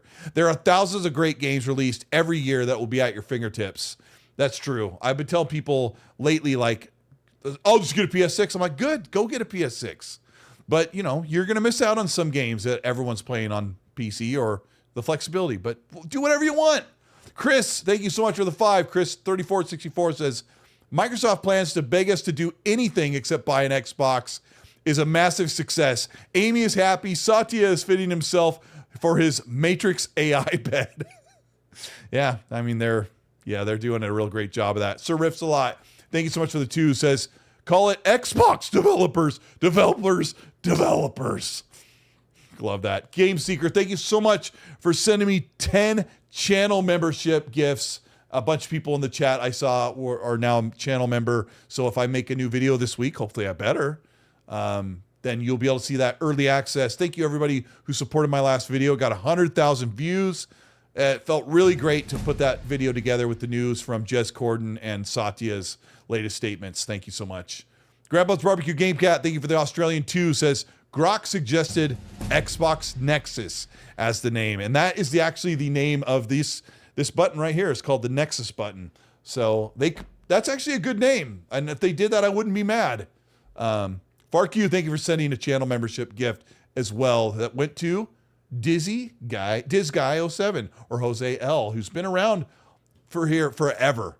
Let's race through this. As Mag, let me see. Hold on. Let me blah blah blah live. There we go. Mag had to use a quick break, so I'll open up this chat for him. He'll be able to catch up quite quickly. Xbox's Halo Studios is cooked. They just showed the Halo campaign evolved, which we covered last week. Looks awesome. I'm actually really excited. So is Mag. But Mag covered in his latest video a couple days ago about the rumor that I'm going to call him 343 for funsies. All right. 343 is actually more concerned about working on Halo 2 and 3 remaster after they finish Campaign Evolve. So it looks like they want to get at least a trilogy up. Mag, give us a report on this because I have some strong opinions about Halo's situation. So what's going on is that what the initial strategy for the Coalition and going forward with the Gears was they have this Marcus Phoenix collection. They've broken it up into 3. They're selling them individually for $40 a piece based on their performance. So the thing is, not even sure at this point because we have no real metric as to how well it did. I mean, I've heard here and there it did not do very well at all. So that being the case, they might put the kibosh on that entirely and just say, forget it. We're going to stop at the 1 and leave it alone and just carry on with the actual mainline sequels going forward because it's just not worth it if no one's going to buy them. Right? But Halo is a bit of a different beast because it has a little bit more. I mean, Gears has obviously legacy. It came out only like 5 years after Halo, right? So, I mean, it almost has been around the same length of time. However, Halo has more of a legacy feel to it and certainly a lot more buzz.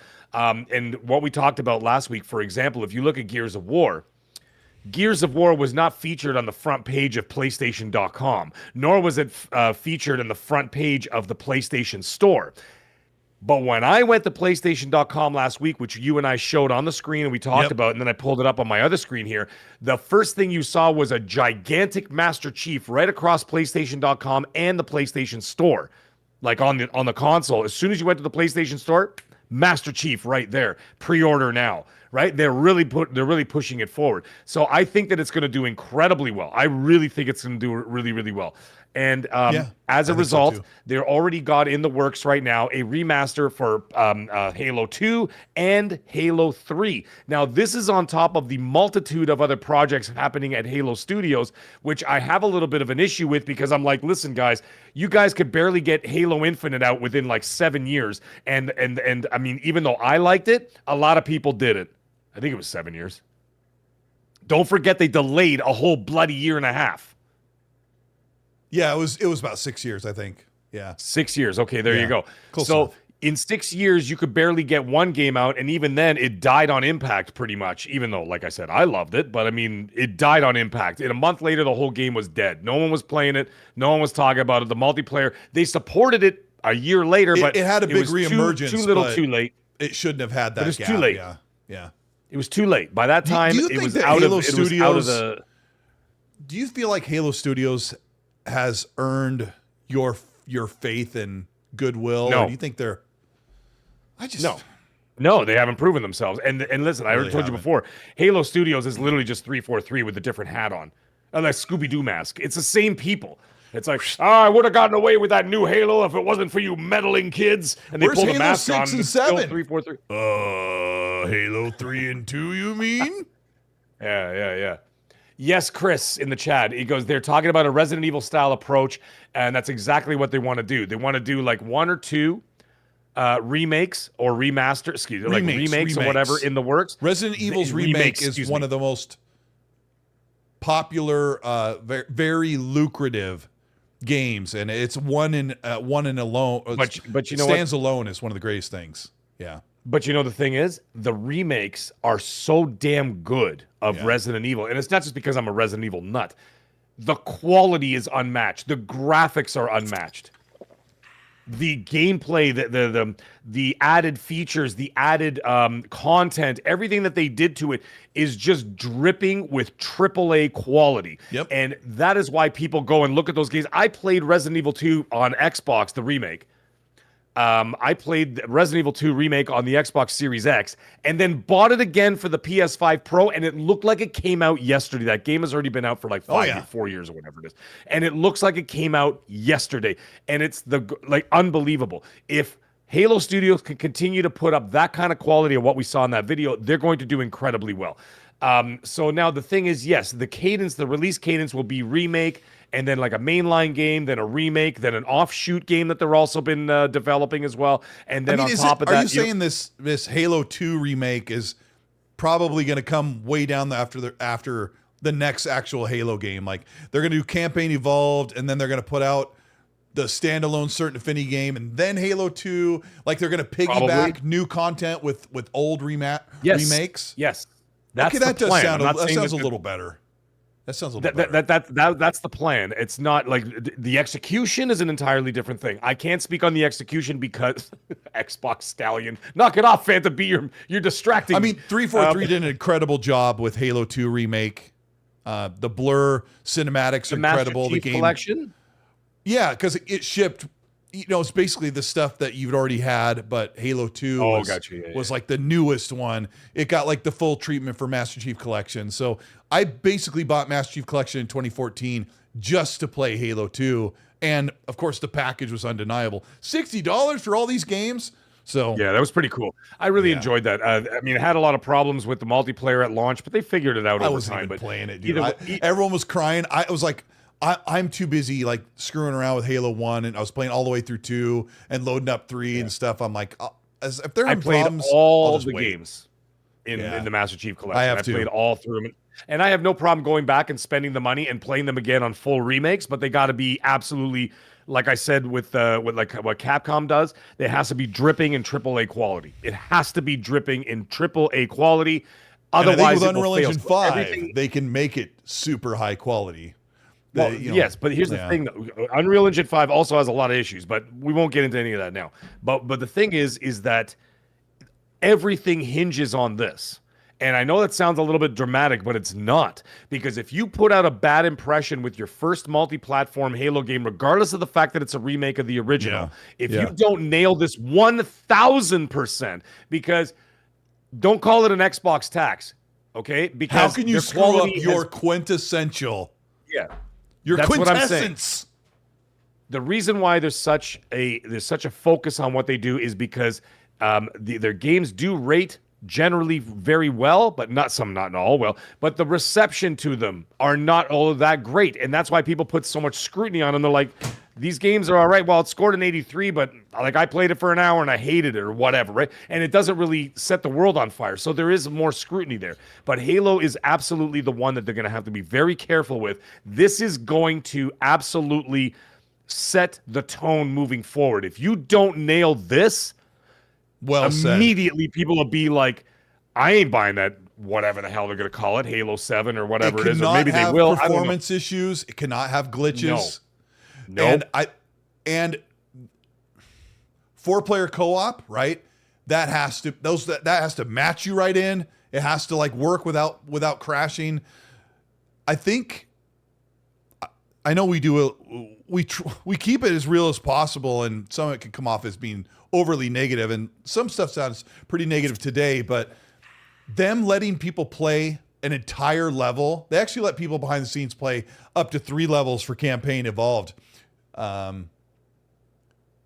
I hope that means we like the way it looks right now, but we have 12 months to make this a pristine, quality release that says the new Halo Studios logo actually means something. And I am very hopeful, Mag, that they are going to do that. I think maybe you're right. The way you said it is so perfect. This is do or die for them. Mag, they have no say choice. It again. If they don't, what? Say it again, because I don't need to repeat it.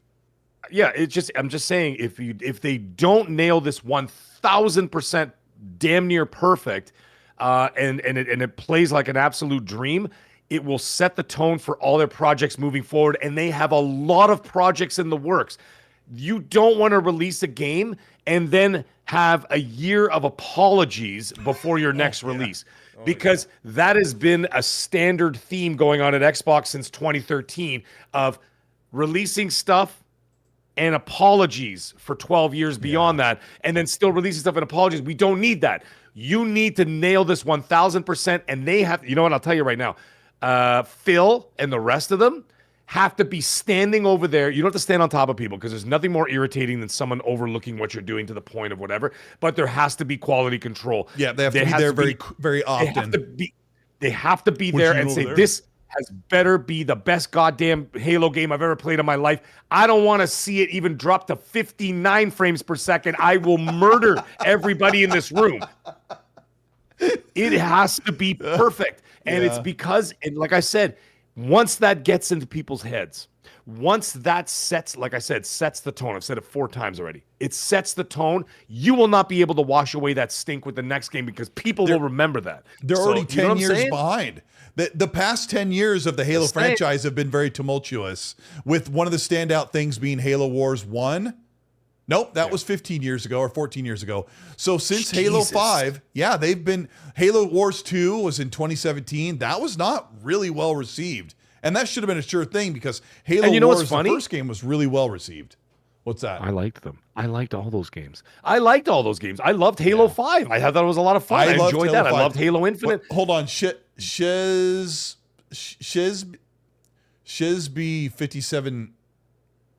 59. Oh, I see him. Halo Infinite was rubbish.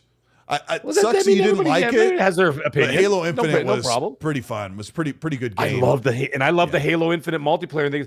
But I'm not. It should have been next level, but it's a pretty good game. It should have been more next level for sure. I enjoyed the hell out of it. I had a great time with the community. Was playing with Xbox friends and this and that. I had a really good time. I loved the campaign and all that kind of jazz. But you know what? The rest of the world didn't. So I mean, not the rest of the world, but like a majority of the world didn't. They didn't care for it, and therefore it just went. You know what's funny is like Wile E. Coyote off a cliff. I saw and then a grand piano landed on. Sorry. Someone had a picture of, that was another AI video I saw, a real coyote chasing a real roadrunner, and it was AI made. It looked real, completely realistic. I saw that. You saw that one too? Yeah. I saw that. It was in the desert. It was like all desaturated. It looked like somebody shooting it off of the video camera. Yeah, it looked completely realistic. I mean, our parents are doomed, Mag. Like, if my in-laws and my parents see this stuff today, well, I can't show you because I've been showing you pictures of my brothers and my dad without their permission. It's okay. I've already been asked to follow your whole family. Yeah. Right. There's a selfie of my dad and my brothers and I all gathered around, and I took the selfie picture in L.A., and I had AI have us put on a Dodgers hat. All of us put on Dodgers hats simultaneously. Yeah. And it looks so realistic. And I'm sure my dad's looking at it on his phone going, what in the hell? Well, yeah, I know. That's the thing, right? And then you get to that point, and then all of a sudden, like, my mother calls and like, did you see that Donald Trump made a treaty with the aliens from Mars? Right? And I'm like, Mom, what the hell are you talking about? He's like, he was on Mars with Elon Musk, and he just signed a treaty with the aliens. Honey, it was Donald Trump and Elon Musk. Honey, did you see that video of the cat making lasagna? Oh, so cute. Yeah. Halo. Yeah. Oh my God. Yeah, Halo's got a long ways to go, but I do feel really good about Campaign Evolved. I think I'm really going to enjoy it. And it's good that they won me over. Like, they won me over when they showed it, I'm excited for it. I'm very much excited for it. I'm actually, you know, the funny thing is, I'm gonna play it on both. I'm gonna buy it on PlayStation because my wife wants to play it too. Yeah. I'm excited for it. She wants to play it as well. So I'm like, all right. So they're gonna get my money. Like, either way, they're getting my money. So like, I'm down, and I already did the whatever it's called, the wish list thing. Oh, okay. It's right, and it's funny because the wish list is right next to Grand Theft Auto 6 because those pre-orders haven't gone live yet. But either way, expect Halo Campaign Evolved to come much sooner than later. By the way, so that is. I mean, you think it's going to come out mid-year, or they're going to wait till to November of next year? No. It'll be coming out. It'll be coming out much sooner than that. Expect it much sooner. Well, you'll probably hear more about it at the Game Awards. Game Awards? Oh wow. Yeah. So if Mag's spot on there, then we'll see. No, that's just a guess. Sorry, that was not told to me anybody. I was just speculating. Oh, okay. But I the think developer direct is in January. Yeah, I think they're going to wait for the developer or for the 25th anniversary, obviously. But I mean, I've also heard that Forza Horizon 6 is set for early next year. It's going to be really crazy. Also, there's a big earnings call. There's a big update for Rockstar tomorrow. So a lot of insiders are expecting them to actually say that the game is not going to make May 26, 2026. But my personal opinion is that I've got a video I might make this week about Grand Theft Auto, depending on what news breaks tomorrow. But if I'm Rockstar, I wouldn't announce the delay this soon. I would wait until, 3 to 4 months closer to like they usually do. So, Andy Hart, thank you so much for the £5 super chat. Says, good morning, guys. I'm new to PC. Work colleague told me to get a Steam Deck to mess around with. A beautiful piece of kit, but must admit I'm lost sometimes. Andy, I know how you feel. Trying to get in and out of games can be a pain on handhelds. The Steam Deck is one of the better ones, but I think it's going to be really interesting when more console guys move to PC, either by choice or because of Xbox's new initiative, and they're going to find, oh, I could have done this a long time ago, or I could have had both. Sir Riffs a lot, thank you for the 2, says, third grade humor. Next Xbox will be called Xbox PC with PEE as the urine. Well, that's what we're going to call it. That's what we're going to call it. Anyway, there's a lot more to unpack with Halo Infinite. We'll do that, or with Halo's next thing with Halo Studios. We'll do that on another show. We're way over time. It's been fantastic. Mag, thank you so much for putting up with all my nonsense today. I think we had a good show. Great. We had a Tell everybody what you show. have in the pipeline, and we'll get the heck out of here. Yes, we will. I will drop a video tomorrow morning on my thoughts and feelings about Microsoft's new improvements to the cloud that's going on right now, and then where that initiative is going. I'm going to be talking about that. I know Jez Corden did an article about it today, and as he discussed that had also been something I was working on. Also this week, I'm going to be dropping my marinated review for Battlefield 6. And then on top of that, I will be starting streaming again after Tuesday. Tomorrow night is Madcast, 8:45 Eastern. That's starting to become quite popular, actually, like getting into the thousands of people coming to check it out now. I mean, not all at once, but certainly after the fact. So I'm really enjoying the growth on that show. And then Wednesday, Thursday, Friday, I will be doing streaming on top of those videos. So I will be getting back into Little Nightmares. I will be getting back into Silent Hill F this week. And we'll be doing a lot of that. And then maybe on the weekend, what I did last weekend, not the one that just passed, the one before, I didn't even go live on YouTube. I said, hey, community members, I'll be online. Let's play some games together, because I also want to get into some of that Arc Raiders sometime this week as well. And I want to get a feel for what this game is all about. So, so there's a lot going on, man. A lot going on the channel. And then at some point, I want to be also co-streaming, doing my streaming on Twitch as well. So that should be fun as well. So once I figure out that world. In fact, I would also like to figure out that, I don't know how many of you guys watch Twitch, but I was thinking about co-streaming XNC on Twitch. People do it all the time now. Yeah, I might do that. I'll look into that. But if you're a Patreon, if you are following my Patreon and you're in one of the tiers, send me a message. I'll be checking the message and if you want, send me your address and I can send you a sticker from the merch thing. I'm ironing out some merch issues. My merch provider can go to hell.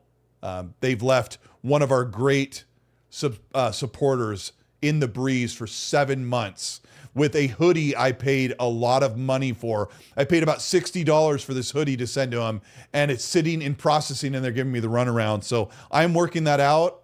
And anyway, send me your address in a DM on the messages on Patreon if you would like me, or if you're comfortable with me having your address, and I'll send you a Colt Eastwood sticker. And also, I'm going to be setting up a special Discord because this is some housekeeping, Mag, but Xbox Party Chat is unreliable on PC, where I play half the time, and I need to be able to set up a way for us to send me your friend invite on Discord. If you're on Discord or you have the app or you can use it on Xbox or on PC, look me up at Colteastwood and send me a friend request. And I'm going to look into just adding everybody on there so we can all jump in parties, because I've been jumping in parties with a lot more people lately. So that's what I'm doing. I don't know what I'm doing outside if I possibly make a Grand Theft Auto 6 video, but I put together some footage today that I'm really excited about. We'll talk about that. Meg, thank you so much for everything. We're going to get out of here. Let me make sure that everything is clean and clear. We are. It's been a great show. Hit the like button on the way out.